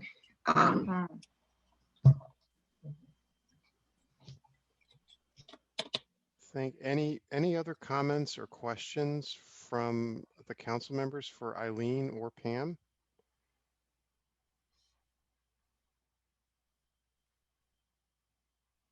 Okay. Well, Eileen, thank you again to you and your colleagues so much for the work that you did. I did sit in on several of those listening sessions, and they were truly incredible to listen to. And having been in caregiving, with my parents for the past 4 years, I related to so much of what they were saying that it was truly inspiring to listen to them. As I had said, the slides from these two presentations, along with everything else that we have yet to come in the meeting, will be posted on the ACL website for the RAISE Act meeting. This is primarily for our attendees who are members of the public who are tuning in. All of these slides will be made available, and Wendy and I were just conversing over chat, and we are going to plan to disseminate the paper that Eileen just referenced, because it is so full of such incredible information. And council members, we're going to be using that a lot. you know, that information as will be one of the key pieces of literature that you all reference as you begin building out the national caregiving strategy. Hearing what the caregivers want and need and felt was important to them, I think will be absolutely critical in how the national strategy shapes up. So with that, we're going to move into a short 15-minute break. We will reconvene here at 2:30 p.m. Eastern Time, at which point Sarah Markel and I will handle some important just information sharing with our members of the council. So we'll be back in 15 minutes. Okay, so I think it is 2:30, so we've had about 15 minutes or so, and I want to keep things on track, and so we're going to go ahead and reconvene for the second half of today's agenda, and it really is, this is more of a business and process kind of a presentation and discussion, because we've got the review of the initial report to Congress just ahead of us, and so Sarah Markel from my team and I wanted to walk through a couple of aspects of the report. The first being the inventory of federal programs and initiatives to support family caregivers. We haven't had a whole lot of presentation and discussion on this. In a meeting such as this, we knew it was going to be happening. We knew that last year, the Health and Aging Policy Fellow on my team, Laurel Traylor, worked with all of our federal partners on the council, plus many others, to gather information that we used to begin building out and developing the inventory of federal programs and initiatives to support family caregivers. And so what I wanted to do is walk through with all of you. Our federal partners certainly know what we've been up to, because we've been engaging with you on a regular basis now for several months in this. So I want to make sure that our non-federal partners understand where we are with the inventory, and then offer the opportunity to just have a discussion about that. And then we will move into a discussion about where things stand with the draft of the initial report to Congress. So before we get started, any other final thoughts or comments from the previous two presentations? I know sometimes when we take a break and we come back and we have a little chance to think and something comes to mind. Any final thoughts before we jump into the inventory? Can I ask a question, Greg? This is Catherine Alicia Georges. Sure. You know, when I listened to the information about the states and Medicaid, and then I listened about the Ms. Tell's summary of the listening sessions, it occurred to me that there's got to be some intersectionality of what is available for caregivers, particularly based on some of the things that the Medicaid in some of those states have available for caregivers. I don't know how deep a dive we did, or maybe she has it and I missed it, where these folks that were listened to came from, and whether or not those states need to be revisited about what resources they may have that may be helpful for these caregivers who are, who really, they bled, they bared their souls about what's so critical for them. So it's just a thought. I know that's a lot of work, and but in the break I was thinking about that. Yeah, that's a interesting thought. I don't know if Eileen or Pam are still on, but I know that they used a fairly extensive outreach so that we could identify caregivers that, while we don't hold out that it's a completely representative sample, that they took every effort to make sure that we had a very diverse group of families that were reflective of the different types of caregiving experiences across cultures, caregiving situations, and all that. And Pam is on. I don't know, Pam, are you able to share with us were you able to reach back to any of the caregivers from these focus groups? When you say reach back, did we reconnect with them? No, we didn't. But if the question is, what are the socio-demographics of the caregivers, we do have that information, and we were able to get a really diverse group of participants. And one of the things we took care to do was, for example, in order to ensure that low-income people could participate, given the technological challenges, the organization we used, Eileen mentioned the name Focus Point Global, actually made sure that people had appropriate technology. I mean, if they didn't have appropriate technology, it was shipped to them. And so we also had, I do have a table somewhere, but we had a great age range. I think, even the folks who weren't in the teen group, we had one family caregiver who was 18 and he was looking after his grandmother. And we had somebody as old as, I think, 77. Yeah.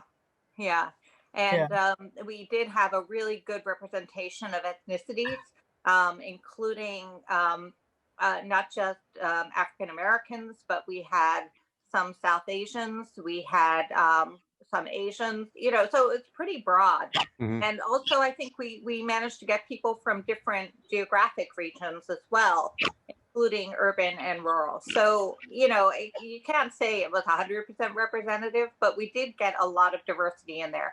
And one of the other things that was nice was diversity in terms of the relationships with the person receiving care. So not only did we have, people who were caring for, their parents, but we also had, for example, somebody who was looking after a sibling, so there were a range of different types of caregiving relationships there as well. So I feel pretty confident in saying that it was a pretty darn diverse group. There was some sharing within the group. I hear what you're saying, and it's hard not to want to solve their problems after you hear them talking. But there was some sharing in the group where somebody would mention a problem, and somebody else would say, "Well, in my state, there's an ADRC, or there's a this or that, and you should look for one in your state. Here's how you might find it." So there were some ideas given within the group to each other. So people might have had some idea where to go for resources, better informed after the group from each other than they were before. Great. And one of the things people said was they got better information from peer supports than they did from other types of support. So people, particularly the grandparent group, I recall, they were talking about the fact that the good information they got was from other people going through the same, situation that they were going through, as opposed to being able to hook up with. Some people were very sophisticated in terms of being connected to the system, and other people were completely unsophisticated and had no idea, and talked a lot about how hard it was to find information. No. Greg and Yes. Pam and Catherine, I really appreciate that question. We are just wanted to let the council members know that we will be holding more listening sessions with Pam and Eileen and others throughout 2021. So we're going to be able to hear from groups that we haven't heard from. So you're absolutely right, Catherine. We need to hear from state policymakers. I think we need to hear from respite providers. We need to hear from employers. So there are other groups of people that we're just beginning. So more to come. Thank you, Wendy. Alan, you had your hand up a moment ago.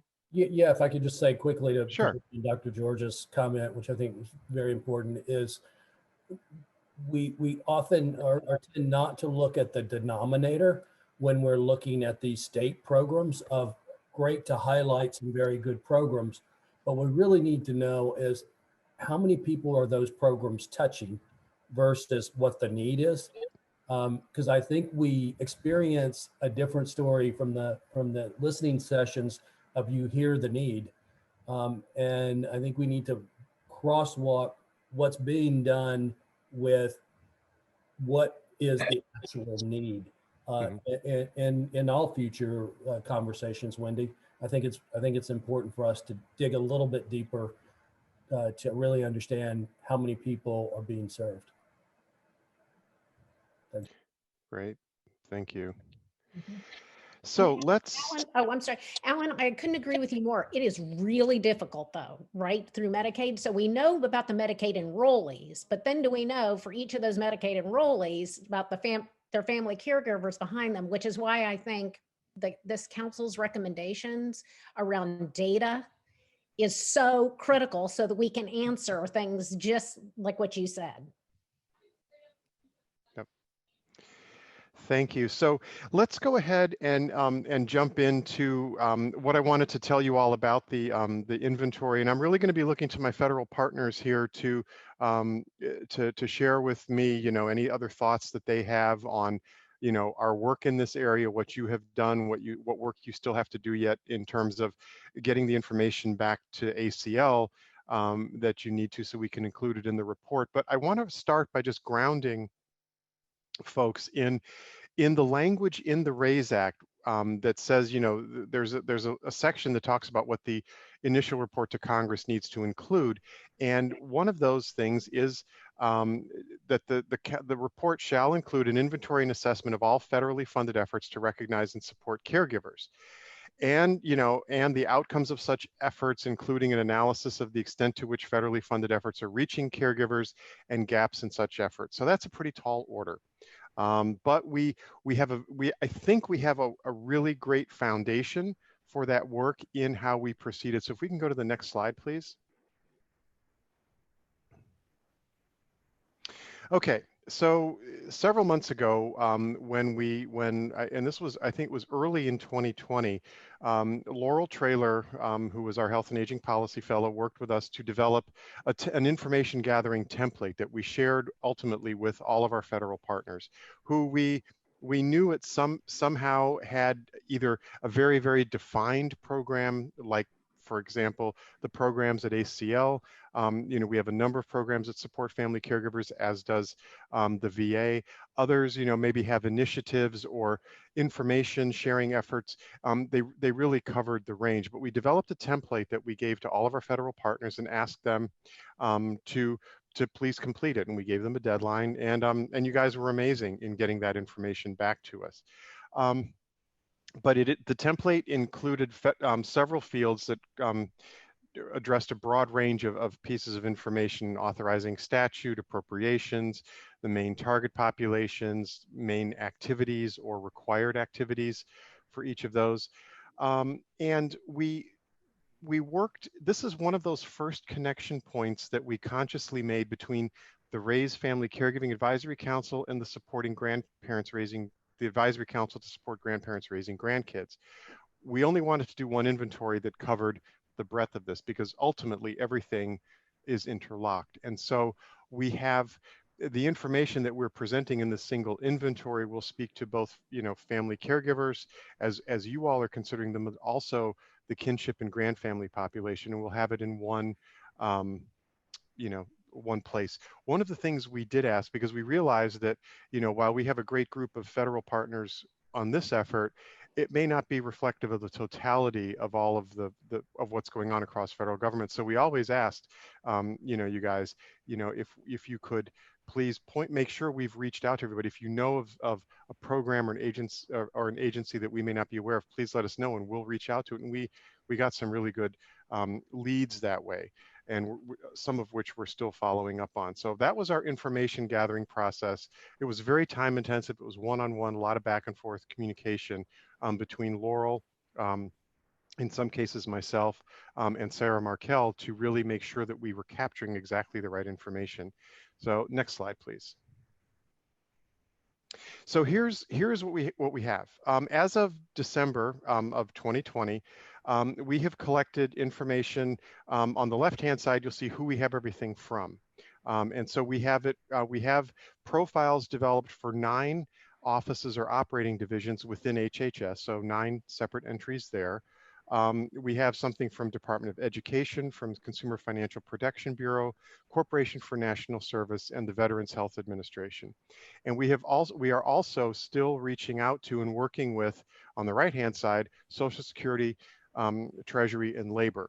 We know that they have programs or initiatives or benefit packages that may somehow touch family caregivers or that we believe family caregivers need to be aware of. And so we are still working with those three agencies to gather their information for their respective profiles. Can anybody think of somebody of an agency that is not listed here that we should reach out to while I have this up? This is Rosemary. I don't Yes. know if they're going to actually be able to provide anything other than data, but Mm-hmm. the Census Bureau. Okay. Oh, yeah. Okay. That's great. And we may, and it may just be that we, you know, say, you know, the Census Bureau has these data sources and data tables, and that would certainly be something that we would want to connect folks to. Thank you for that.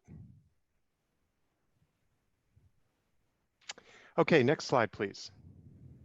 All right, so we did, once we had all of the basic information gathered, we did some very high level analysis, and this is just a very, very quick snapshot of what will be included in the initial report to Congress. But we identify through this process more than 50 unique programs and initiatives of varying scope, anywhere from, you know, consumer-based fact sheets that targeted caregivers themselves or information caregivers may find useful or beneficial, to, you know, entire comprehensive caregiver support programs, like I mentioned, whether it's at ACL or the VA or wherever. We've noted and, you know, discovered that, of course, there's considerable variability in the program size, where the programs are administered, the services packages, the services that are provided, and the target consumers. There's a discussion about the mechanisms by which programming is carried out, the funding sources. And what we did find was that all of these programs tended to be linked to some type of congressional authority or organizational mission. So it wasn't necessarily both, but, you know, there may not, an agency or a department may not have a specific mandate to serve caregivers, but somehow within their broader mission, it was prudent, it made sense to do something to support family caregivers. And so we've tried to draw that out as well. And we identified some overlaps in several areas, including in rural programs for older adults, and in the consumer information space. And so I think as you all begin to look at developing the national strategy, you know, and where the strategy is to begin looking at ways to, you know, reduce redundancy across programs, there may be an opportunity here to put forth some ideas for how do we streamline some of these things that we found across federal programs. Next slide, please. So we're still in the process of developing the inventory. We reviewed everything that our agency partners sent back to us, and we organized each agency's profile according to these 5 basic, you know, categories: the agency program and a link to the URL, authorizing statute, population, beneficiaries, consumers, whatever we want to call that, because we realize that, you know, some programs, you know, agencies call them clients or consumers or beneficiaries, depending on the nature of the program. A program summary, kind of a general overview description. Some of these are lengthy, they go on for a couple of pages. Others are very short and sweet. Again, depends on the complexity of the program. And then each agency talked about some opportunities that they saw that existed.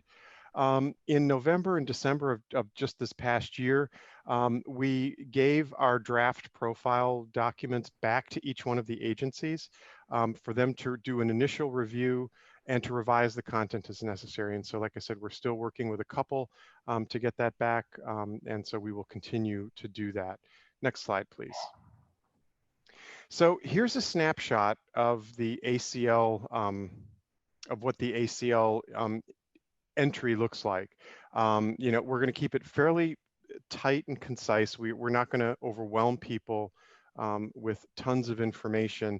The analysis piece will be up front and will be included in the report along with the summary. And then Sarah can explain a little bit more how we plan to present the information, because there's a lot of information here and it could really make the report unwieldy, and we want to have something that's searchable for people, so that, you know, if you're a consumer or a state level policymaker, what have you, that you would be able to search this database of programs and support. So this is a sample entry. They will all follow very closely to this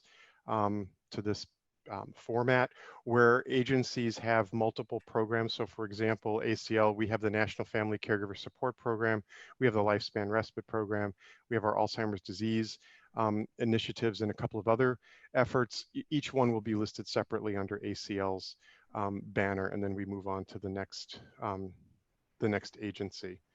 Next slide, please.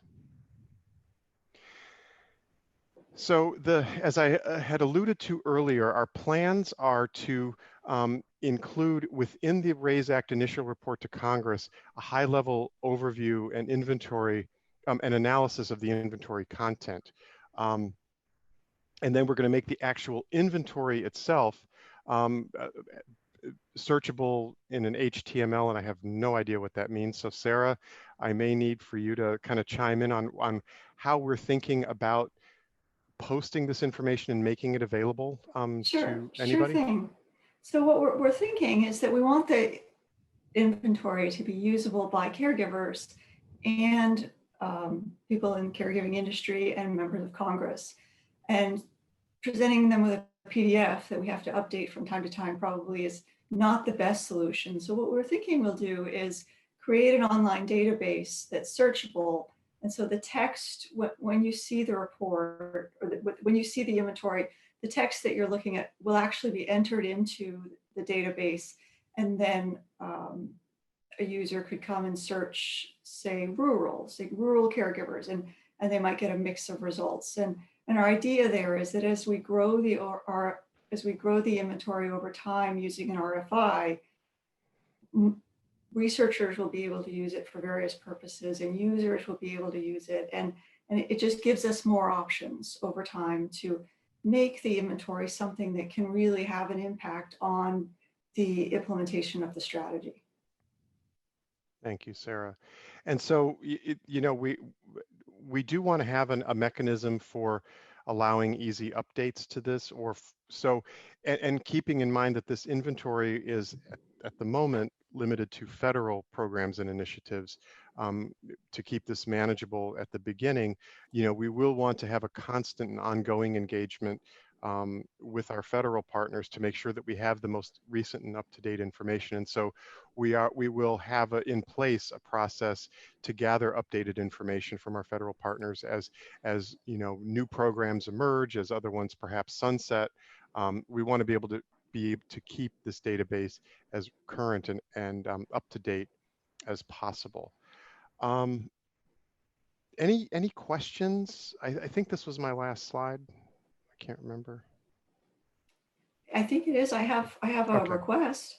Sure. So for those of you who are sending in just terrific ideas of agencies we can and should include, I ask you to kind of go through your Rolodex and think through, do you have a contact we can reach out to? We've had some misses with some agencies simply because we've contacted someone who didn't feel they had the proper authority to provide feedback, and they weren't sure who to reach out to. And so it does seem like some of the success of getting inventory content is asking the right person. Great. And I see. Go ahead. I'm sorry, this is James. Have a little bit of a question, maybe it's a concern, I'm not sure which one.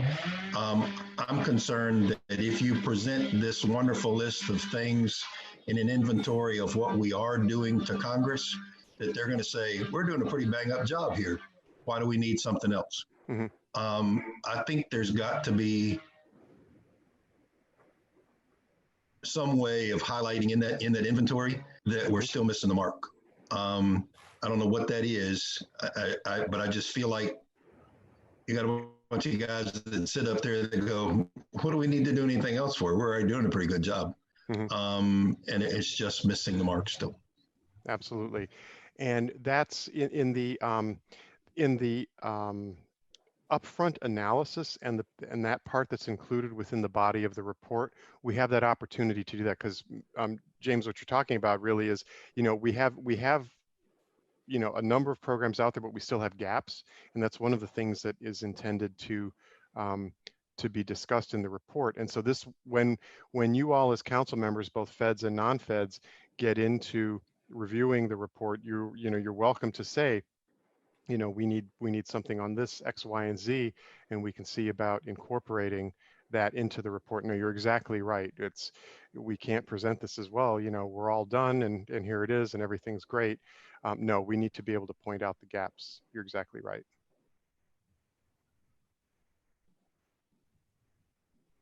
Greg, a couple comments. The Johnny Hartford Foundation funded an inventory of dementia caregiving interventions that was done by David Bass. Okay. And, I think maybe some of the methodology that David and it was actually, I think, and Katie Maslow was involved in it, that David and Bass and Katie Maslow used in their approach might be valuable here. Because when it comes to searching, it's, as I understand it, you have to put great detail into how you tag things. Mm-hmm. And again, just some of their methodology might be helpful.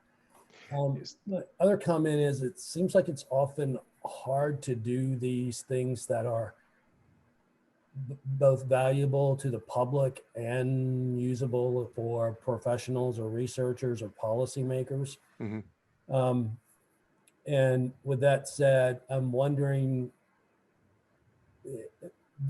is this or in any way connected to some of our earlier discussions of recommendations to moving forward with a public-facing caregiver.gov kind of approach that was very consumer focused?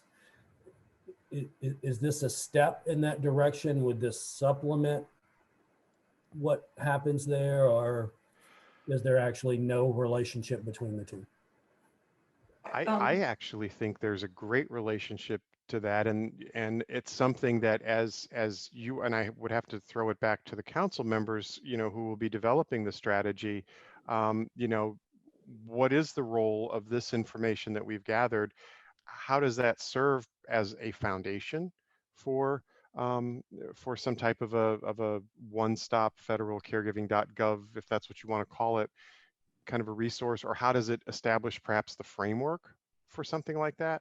So yeah, I think it absolutely ties in. Not sure we know exactly how yet, but it's something we should not lose sight of. Let's put it that way. I just want to echo and thank you, Alan, for bringing up the caregiving.gov idea again. It's been months since we mentioned it, but it's a great idea. Don't underestimate just knowing what those federal programs are. Just having that list is an amazing resource. People are going to be so surprised, but having something searchable, a caregiving.gov to give a focus to it, we need to just maintain and hold that thought. Thank you, Alan.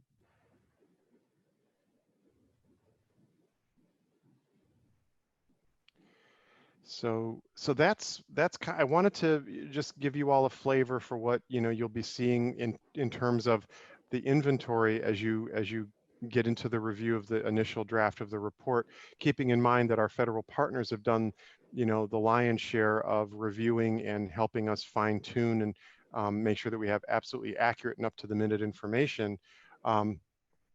That's where we stand with that. I see that we have a lot of comments from folks in the chat box for additional leads that we would have for other programs and agencies. And so believe me, we will follow up on every single one of those to make sure that we look at them, to make sure that if they're not included already, that they are, and we will then move on with that. Any other final thoughts or comments? Greg, yeah, Alan Yes. again. I want to follow up on James's point earlier of when this is included in the report, is there any room for commentary about these programs, or will it be pretty much a report of these are the programs and this is the information provided to us, and here you go. And maybe some of what Mr. Chile was referring to earlier was some commentary of good start but not sufficient, or value, questionable value, da da da da. I mean, that last comment is severe, but just going back to the idea of, does the program meet the need? That would be a fairly basic commentary that could be important to put some of these programs in context. No, I agree with you. And one of the things that I think that kind of falls into one of those data elements that we asked for was the opportunities question, because we asked each agency, what opportunities do you see? And of course, we left that wide open. And so some may have replied that, we have an opportunity, we're not reaching far enough, we have an opportunity to reach more people, there's a need to reach more people, serve more people, expand our information availabilities, whatever it might be. So yeah, and that would be certainly something that as council members you can look to make sure is infused in the report. We have a section of the report. So the inventory will not be in the report. The report will link to the inventory. And one of the reasons we've chosen that path is the length of the report was getting quite overwhelming. And so the overview section of the report that deals with the inventory does kind of crunch down some of that analysis, that like there's 2 comprehensive caregiving programs, but they're only available to limited populations. And there's 6 programs that address rural issues, but there's not a single one that can help get somebody to an appointment on short notice. And so we've tried to tease that out. And when you see the overview of the inventory, we can make the inventory content available to you. And one of the things that I'm going to talk about in my presentation next is the absolute critical importance of making this report the council's report. So we'd certainly welcome additional analysis if you felt that section that deals with the inventory doesn't hit it out of the ballpark with regard to pointing out that there is significant need despite the presence of these programs. We welcome it. Thank you, Sarah. That was very helpful.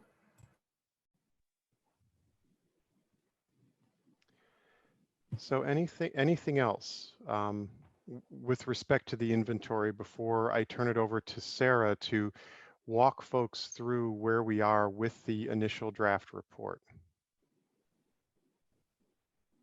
Okay, Sarah, the floor is yours. Okay, thank you, Greg. Good afternoon. As you know, my name is Sarah Markell.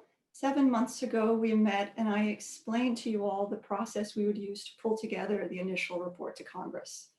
I'm excited to announce that we are very close to having a draft for you to review, revise, and fully make your own. And I really want to underscore that. This is the Council's report to Congress facilitated by ACL.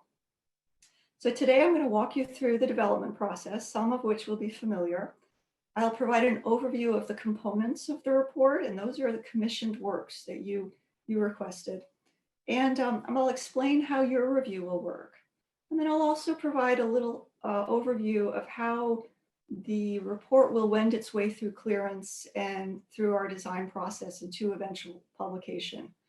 We have a long road ahead of us, but the end is in sight. We can now envision the journey ahead. And so we're in a good place.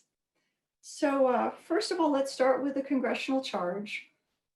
Congress, in its wisdom, specified very clearly what this initial report should include. And it was a lot. It's the equivalent of 4 individual research papers inside a report. So there has to be a process for public input. You all took care of that with the RFI, and we had the RFI analysis. It also has to include an inventory. We played around, as I say, with having the inventory in the report, but the inventory itself is 76 pages. So that was one of the reasons we decided to have the inventory be a standalone document, and we'll talk about the inventory and link to it. The report must have council recommendations, and one of the things you all realized is that those recommendations need rationale statements. We want congressional staffers reading this report to look at those crisp recommendations and rationale statements and be inspired to use that text in bills that they're drafting. And so that's in there. It's about 40 pages. There also asks for an identification of challenges faced by family caregivers, which that's your basic research paper material. That's where we're looking at the data, we're looking at studies, we're talking about challenges, and we have the RFI discussion.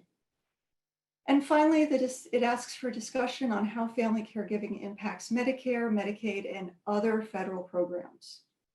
So next slide.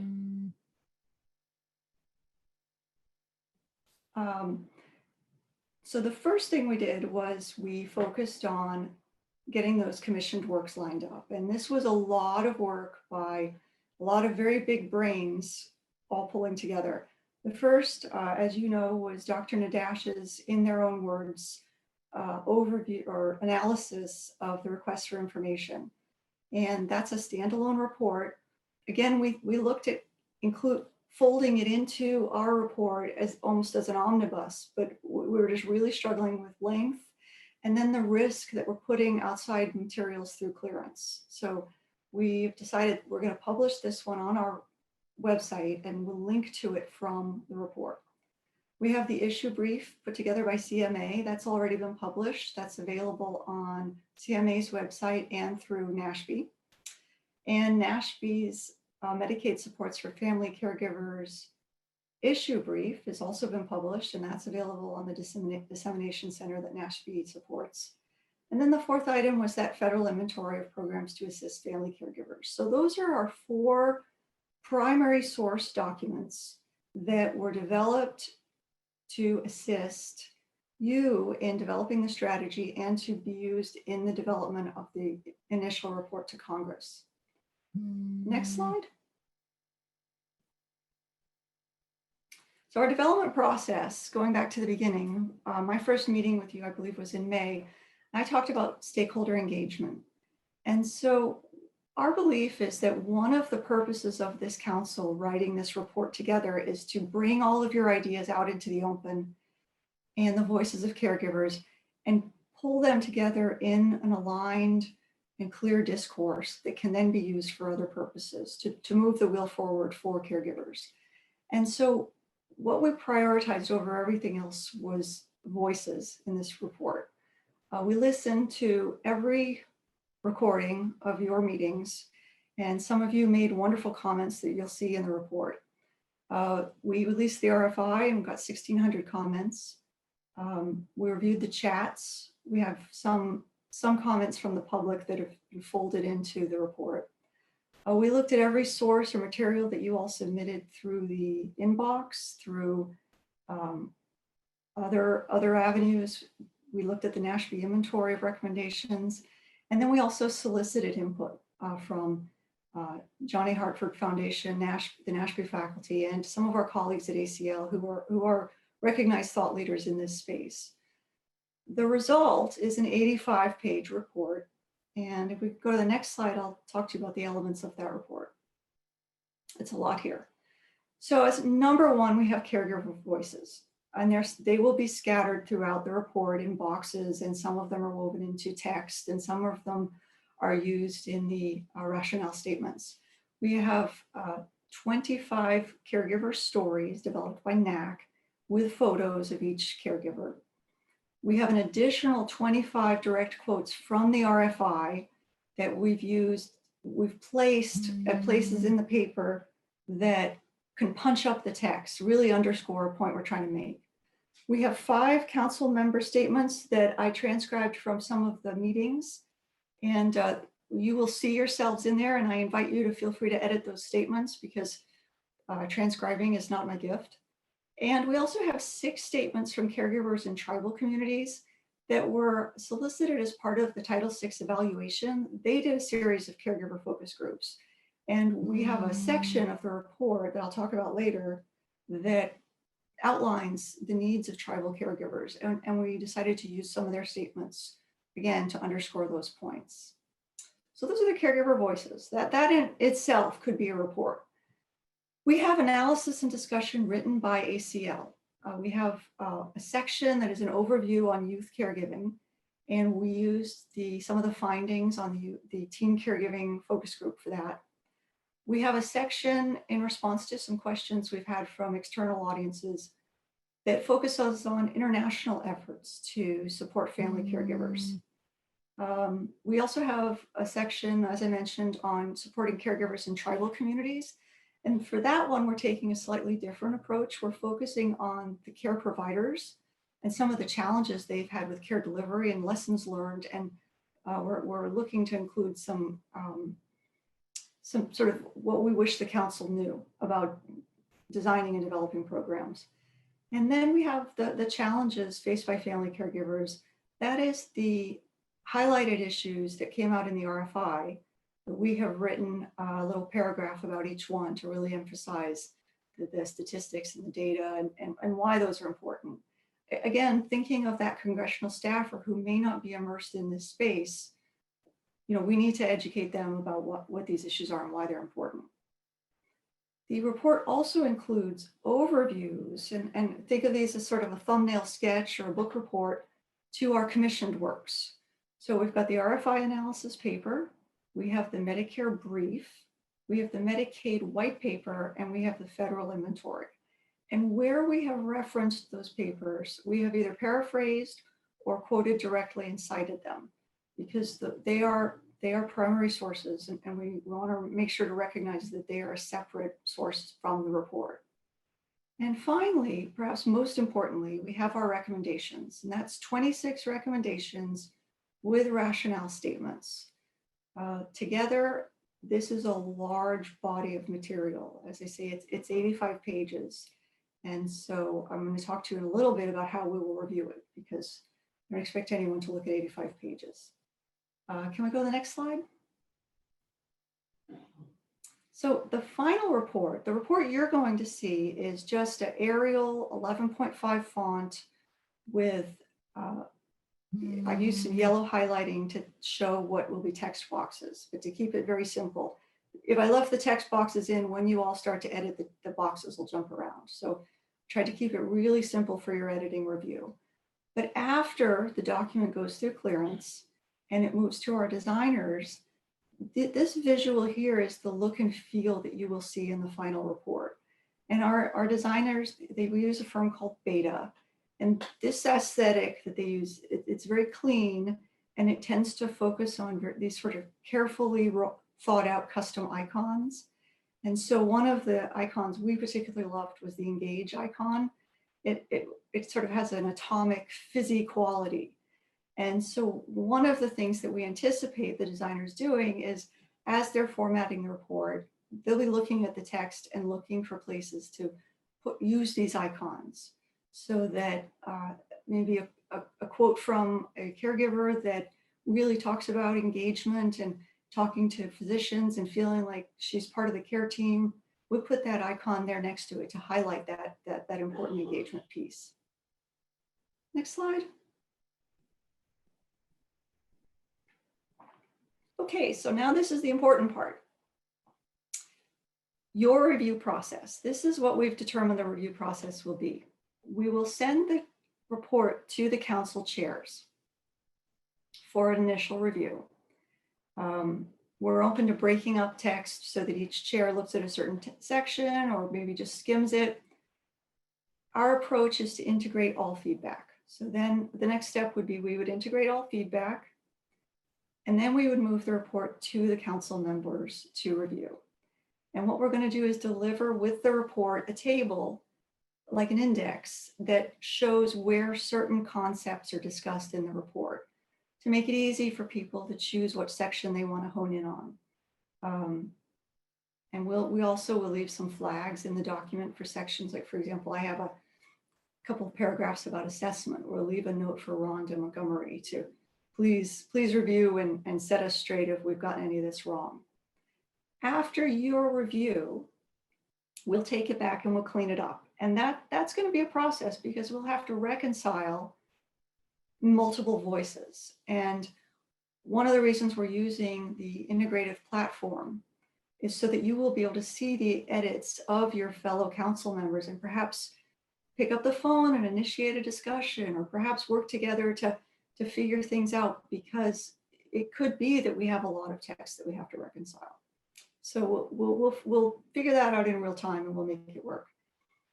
At the end of the ACL integration of those edits, we're going to give you another clean document. Hopefully you'll just look at it and review it and vote to move it into clearance.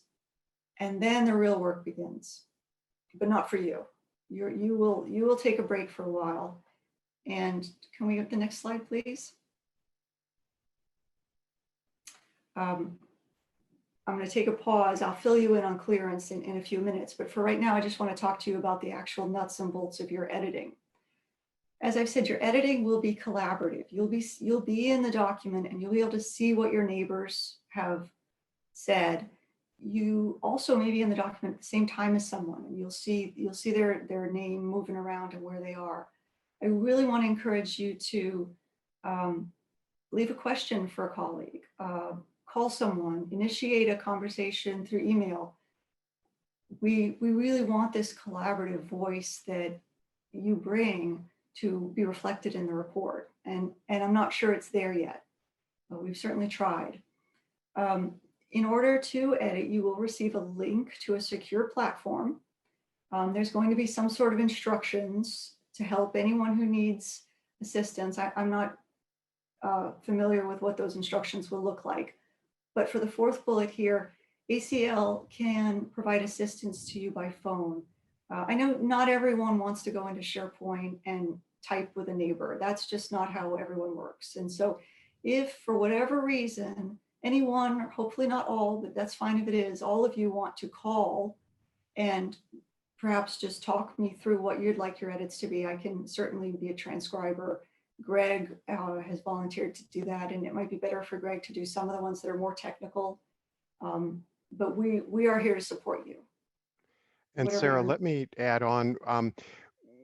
I've been working closely with our IT folks and in development of this platform that you'll be using to review the report and provide comments and your feedback. And they're going to develop a user guide that will take you all through how to use the platform, get signed into it, and everything. And we're also going to do, for those of you who feel you want it, we will do a webinar with the council members who want to just be walked through and trained on how to use that platform. And we'll record that webinar for those of you who can't make the training date, and we'll make it available to you to review, at a time that's convenient for you. But there will be a user guide that I'm very hopeful will be very easy, specific, and will take you right through exactly how to do all of the major functions that we're building it out to do. Great. Any questions on this so far, on the editing? Can we move to the next slide, please? So here are some tips for council review. I don't want anyone to feel like they have to review the entire thing. Select areas to focus on that make the most of your expertise. Where can you add value?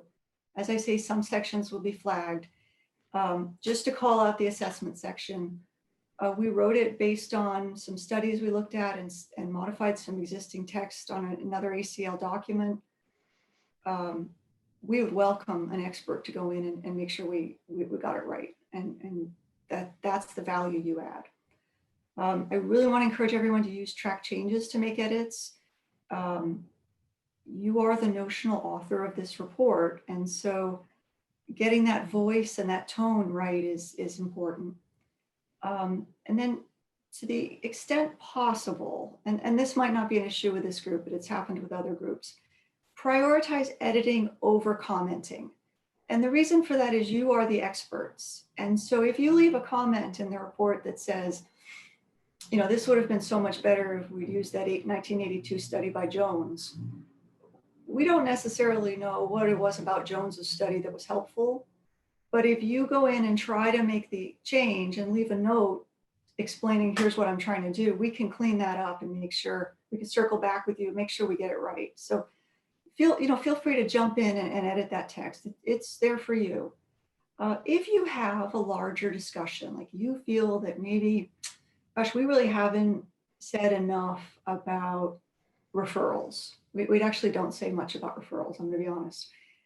And you wanna say, open a discussion about adding 2 or 3 paragraphs about referrals. I'd really encourage you to do that through the RAISE inbox email.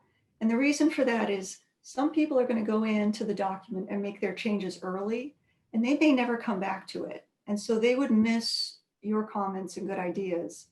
And they're a little bit wasted if it's only seen by, the editors. And so, think about using the comments judiciously and using other avenues for discussions that could shape the document. And finally, this is the unfortunate part. I really want to sort of brace you all to be prepared for the content to change during clearance. When the document moves through clearance, there will be things we just have to change or revise or use certain words or certain phrases or certain ways of saying something that suddenly seems inconsistent because we don't say it the same way every time. There are things we're just going to have to do to get the document through clearance, and that's part of the business. And by clearance, we mean through Department of HHS clearance process. And that's very often, it is a very collaborative multi-agency review process. Many times we can negotiate what changes we're being asked to make. Other times, depending on where it comes from, there may be less opportunity or less ability for us to change. So we will have to navigate those pretty much on a comment by comment basis. Where we are right now, the draft is sitting in our policy office within ACL. Sarah and I work very closely with this team of individuals, and we're having them take a very close, careful first look to just identify any red flags that we have, any big holes, any problems, that we can clean those up before we get it to you. That's where we are at this exact moment in time. Any questions? I have a question about on the content slide that was earlier. If we could you go back to that by chance? Sure. Can we go back? Is this not this one? The one that has the one forward? One more forward.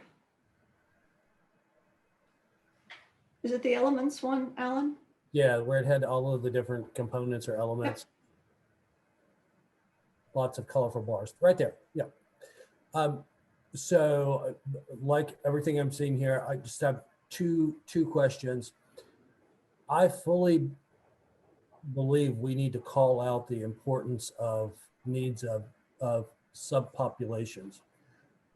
With that said, what was the decision that landed on tribal communities being reflected in 2 different ways here? And most importantly, is it presented in the context as an example of the numerous groups that need specific attention and that we need to hear specific statements from? I believe it was in the statute that there needed to be something that addressed caregiving in tribal communities. Yeah, I'm just going to run to the statute quickly, but I believe there is a specific, if memory serves, reference to having to address the needs of tribal communities. Mm-hmm. And given ACL's role in supporting tribes through any number of our programs, that's going to be a fairly key component of this work. And again, I'm totally supportive of it. Mm-hmm. Just it from my eyes, it kind of jumped out as for a question of why was this particular group highlighted? Perfectly understand your suggestion, but I still would like to say, or maybe another, if nobody else feels this way on the council, that's fine. But I quite see your point, Alan. I see your point. Yeah. Yeah, and I'm wondering if it's because the funding flows separately for tribal groups, and so if we fix something in a federal program, that might not apply to tribal processes. And so separating that out, maybe because the laws are different and the remedies are different. Yeah, that's a great point, because you know, as we know, tribes are sovereign nations, and you know, they set their own policy with respect to how programs and supports will be developed and administered, and yet we recognize how integral they are to the overall scheme of how we support families and caregivers. So with that said, let me say that maybe I'll feel that is less less striking to me after I read the 25 caregiver stories and photos and see diversity there. You know, so you're not seeing that diversity in these blocks, but I'm sure it's Mm-hmm. Yeah, that's fair. The caregiver stories that NAC pulled together are perfectly balanced for diversity. They put a lot of effort into that. And then throughout, when we talk about the problems and the challenges and solutions, we do flag the disparities frequently. Okay. And if it's not enough, we certainly welcome you pointing out where more is needed. Would it be okay to add disparity populations after naming and, you know, specifying tribal communities? Would that detract from the, you know, the message, or? Melissa, you mean spending a bit of time discussing any number of different diverse populations for whom there may be greater disparities? Is that what you're saying? In writing the textual elements and responding to Alan Stevens's point about what it looks like visually, I agreed with him that also kind of stuck out to me, and I'm just wondering if it could be added. So it says, for example, 6 statements from caregivers in tribal communities, and and disparity populations, added to that as well. It's just a thought in terms of how to, make sure that everybody is, heard, and that we are also meeting the requirements. That's a good point. That's a great idea. It was Alan's, really. I just and we certainly have no shortage of quotes from the RFI. Exactly. That we can, we have tons of them. So. Yeah. And I will. This is Bruce Fink. I will comment to link back to Greg's comment earlier that tribes as sovereign nation. There is the government-to-government relationship between the federal government and tribes that makes them different than other populations. So while it's important to reflect the rich diversity of the country and make sure we're capturing that, it wouldn't be appropriate, I think, to include the conversation about tribes in that as if they are yet another population, because there is a special sort of legal consideration that stems from the government-to-government relationship between the federal government and sovereign tribal nations that I think is reflected in the call out to tribes here in the report. And Bruce, we would, as this moves into the review, we would certainly, from your perspective, and we will obviously get our own tribal office within ACL looking at this. We would very, very much welcome your perspective and input to make sure that we get this exactly right. Yeah. And thanks for all that good feedback. Totally understand. The second question is around the recommendations, and is there going to be any discussion there of those kind of future columns that we had talked about of drivers and specific implementation of programs that could align or move forward with those recommendations in concrete ways?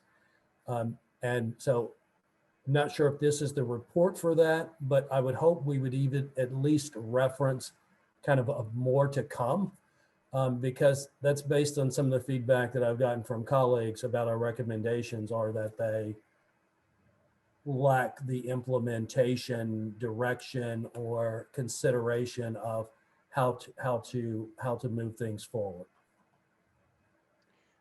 So that's a great point, and that's the sort of the struggle and the balancing act we had with this, because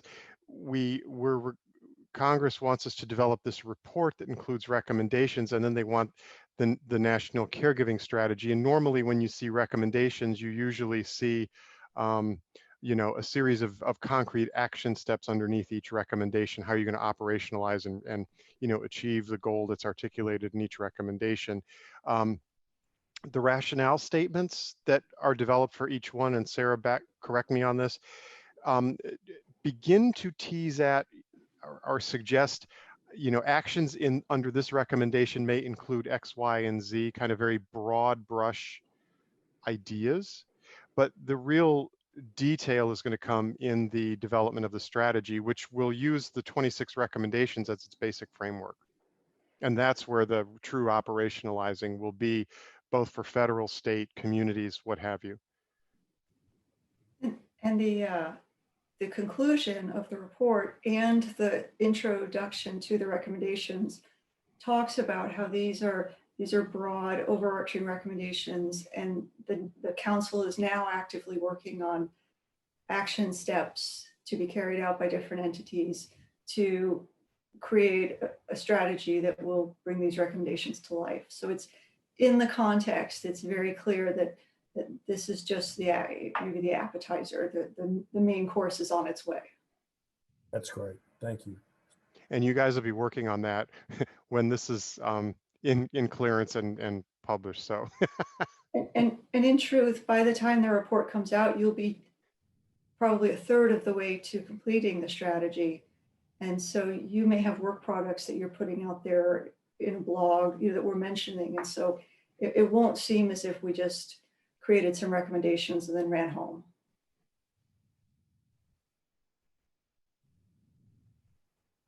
Other questions? I have a question. Yes, James. James Shealy here. This is James Shealy. I have a question, please. Sure. Hi, James. Can you go to page 66 there, slide 66, whatever it is? My internet connection is unstable. We'll see what that gets me. My question is going to be this: from that slide there are at least 4 acronyms present on that slide, and I know it requires more work, but mom and dad don't understand what most of those things are. And although I don't consider myself to be more intelligent than most congressmen, I wonder if they're going to understand what some of the terminology we use is either. Is there a way to put a glossary in or extend the report another 7 pages and clarify every acronym, or are we taking care of that somewhere? It's in there. It's in there. Luckily, it was only one page of the acronym list. We had to do a 3-point font. No, I'm just kidding. But we have an acronym in there. We have an acronym list in there. The other thing we've done is we really erred on the side of like a journalism style writing, the 9th grade voice. We tried very hard not to use acronyms and jargon. I apologize for not defining it in here. That was just for this audience, but definitely in the report. For example, even the word assessment, I think before we use assessment the first time, we have a little, whatever it is, a test or interview. Glossary. Well, yeah. So something, comma, formerly known as assessments. And so we've really gone overboard to try and make sure that this is something. My goal is always to make it something that my mom could read, and I think I think you'll be pleased when you get to it. Thank you very much. Any other questions or comments, concerns, thoughts on On the report itself, the draft where it stands, I know it's hard to visualize without actually seeing it. You're going to get to do that soon enough. Any other thoughts? Okay, so go to the next slide. So this is, now we're looking into our crystal ball, and this is the future. After you vote to move the report into clearance, next slide, this is what will happen. So the report will move through federal clearance, and normally a report will just go through, our reports will just go through HHS, which can be challenging. In this case, we are not 100% sure on how it's going to work with the outside agencies. If we'll send it to them simultaneously or we'll go one by one. So we're not clear on the timeline. We have a spreadsheet that we're using to track every single edit because we don't want to lose track of any. As those pieces of feedback come through, we will integrate them into the primary document. And we'll try to reconcile them, sometimes by picking up a phone, sometimes by making an executive decision. Once we have a clean document again, once we have a full document with a good beginning, middle, and end that doesn't look like someone took a pickaxe to the middle of it, we will move it to the ACL communications contractor. And this is a firm named Beta. They did those graphics that were earlier in this slide presentation. I saw some chat, people liked them. They will try to make it more reader friendly. They will edit the final writing. They'll look for that, the jargon and terms that, plain language isn't going to pass a plain language test. They'll format it. They call it designing it. And it'll be a completely new document. It'll be something that I think just to look at we'll be excited about. And then we'll move it back to you. And that'll be your first chance to see it in its final incarnation. And you will vote to release the report. You may have final edits. Hopefully they're minor so that we can work them into the final, I think the final version will be in InDesign, so that it makes it harder to change things. But we hope by the time you see it, you like it enough that your edits are minor and we can clean it up. We would then do a final QA in 508 compliance, which again is going to be more time, a little more time, hopefully not too much. And then when it's a fully final product, the ACL administrator submits it to the HHS secretary, and then the secretary submits it to Congress. And right now we're planning on only an electronic delivery of the final product, not a printed and bound version. And I want to put that out there to you because a printed and bound version involves different editing and formatting, because in planning for an electronic version, the links would be embedded in text. But if we end up printing a version, we'd have to have every link in parentheses after the word. Does that make sense? So that someone looking at a printed version could see the link. That's tedious and adds significantly to our editing. So I wanted to put it out there. I know some of you had asked if we were going to print and mail out copies of the report. It's not an ideal solution unless we do a special printed version. And the resources, it would take considerable financial resources to actually print however many hard copy versions, which we don't have the resources at this point. We don't have the budget to do that. So we're sticking with electronic copies, electronic versions, and then wide dissemination with a whole dissemination plan that we haven't even begun to talk about here yet, is what the dissemination plan will be to get this report out on the street. Questions? This is Diane Caradu. Is the Grandparent Advisory Council also developing a standalone report? And if so, their timeline, is it kind of following ours? It's very similar. It's at a different stage. We're not close to them having a draft to review, but they are actually actively writing their rationale statements right now. And then it'll be a we've got it timed so that it's staggered. So the goal would, so the two reports would not end up in Congress at the same time? They would be at different point? Okay, thank you. Correct. But the idea is that the grandparent report is substantively quite different. It focuses on different topic areas and takes a slightly different approach to covering the material. The recommendations, however, very, very closely mirror the grandparent recommendations, closely mirror the RAISE recommendations, and that was intentional.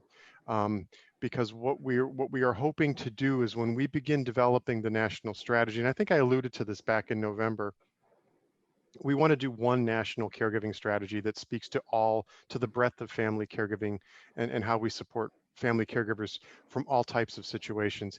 We're going to bring the two councils together to work on the strategy together. And by having complementary and very much simpatico recommendations, we should be able to accomplish that because you're not working with apples and oranges. You should be able to come together and each develop meaningful approaches, actions, and strategies under each recommendation that will fit well together. Some will speak strictly to grandparent or kinship caregivers. Others may be more exclusively to the populations you all consider, and there'll be a lot of overlap in between.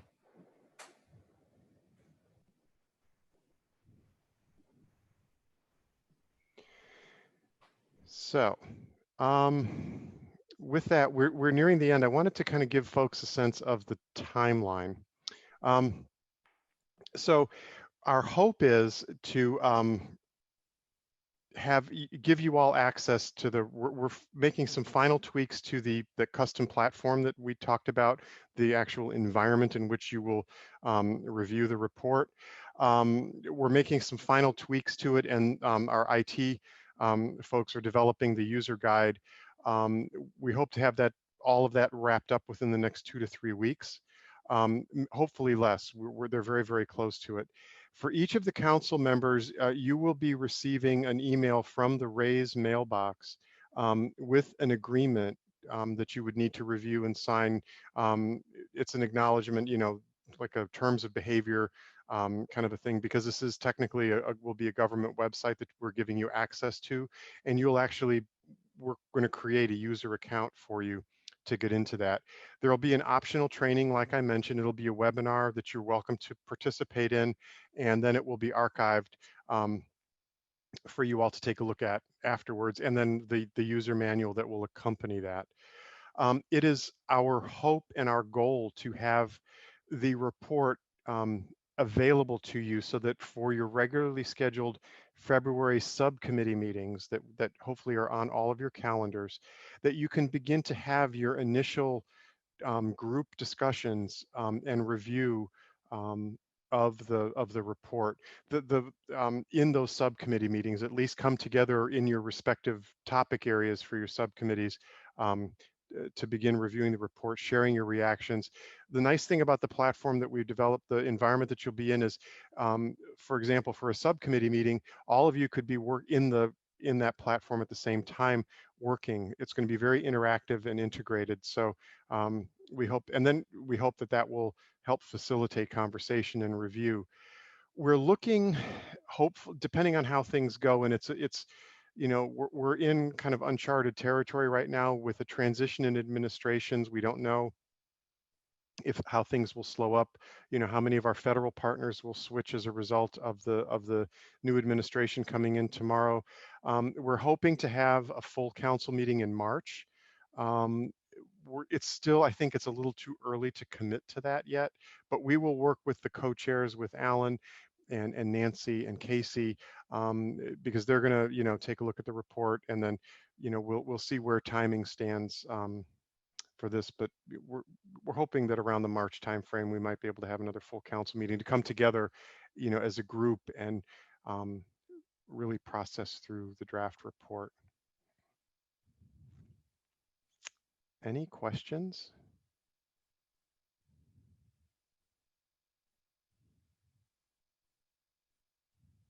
Everybody exhausted?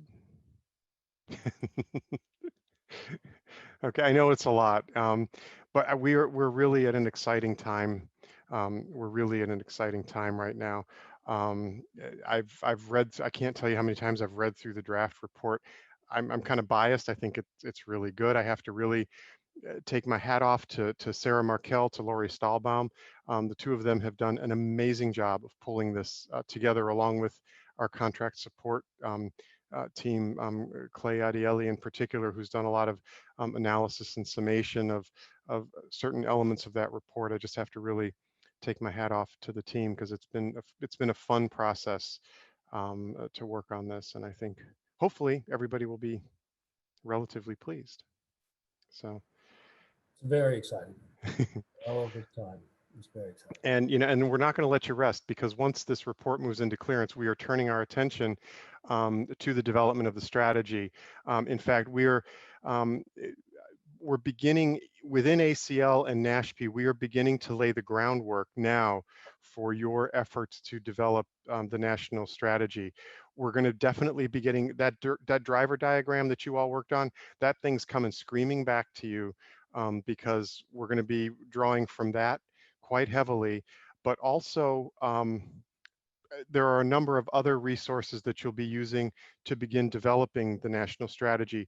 We are, Lori Stahlbaum and I are in the process of working with Cheryl at Civility Management, our logistics support contractor.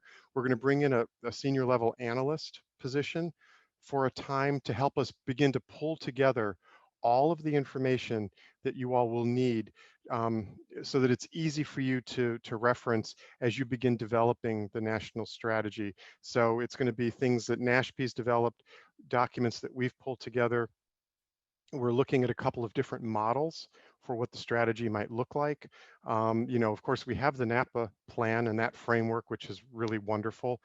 There's a nice model from Australia that we may consider, but we're going to put it all in front of you to make your decisions for how you want this, the strategy to be structured.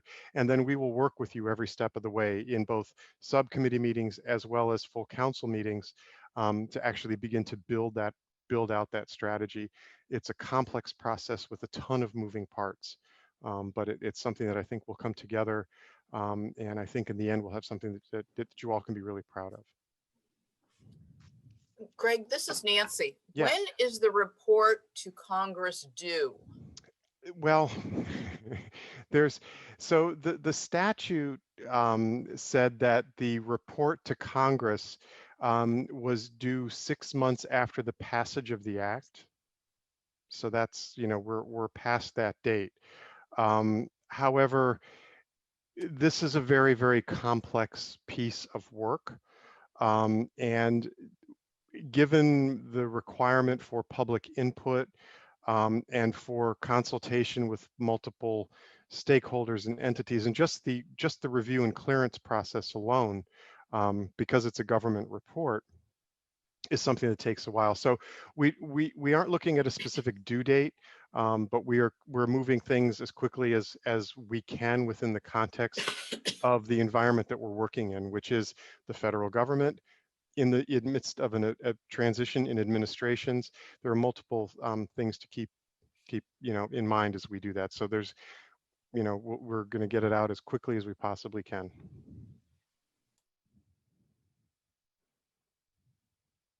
Any other questions or thoughts? Greg? Yes. If we find that this, for the clarity of the council, if we find that a full council meeting in March is not feasible for whatever reason, we will continue to hold the subcommittee meetings, right? Correct. Yes. I just wanted to put out the idea of a full council meeting in March. I try to be really optimistic about how quickly we can get things done, but that may not be possible. But either way, subcommittees will meet because there will be stuff for you to work on. So we're going to kind of, we know February will be subcommittee meetings, and we're going to be flexible on March. So there's a really great question in the chat. It says, is the incoming administration aware of your work and expected completion, especially since they have their own caregiving proposals? And the answer to that is yes. In the briefing materials that we prepared for the incoming administration, we made specific mention of this work. We don't have, we didn't include completion dates, but we gave them a status of where things are. So yes, they are aware of this work, both the RAISE and the Grandparent Council. And yes, they've been briefed on it. Hey, Greg, may Yes. I actually direct a question to Nancy as a follow-up from her question? And Nancy, I'm intentionally directing to you. Your question asked about deadlines. Were you also, should we also talk about strategy, about what is the best time for not necessarily the report, but certainly the caregiving strategy to be delivered to Congress? Is that a question for Nancy or for me? I know this would only have to go for the non-federal members to address this, but just a question, Nancy, if you think we should at some point talk strategy about the impact of our report and strategy, and yeah, plan, strategic plan. That's a good question. I think that's something that we really need to think through. Mm-hmm. And I will say that's a very valid question, and it is one that we should give some thought to. Once we know, once the new administration's in place, we'll have a better sense of, exactly what their priorities are and when, and, all of that. So we may be able to come back to you. I may be able to come back to you and say, for the report, it's looking like we should try to aim for release around X date because the administration has something that's happening, or that this would be tremendously supportive of. The same thing with the strategy.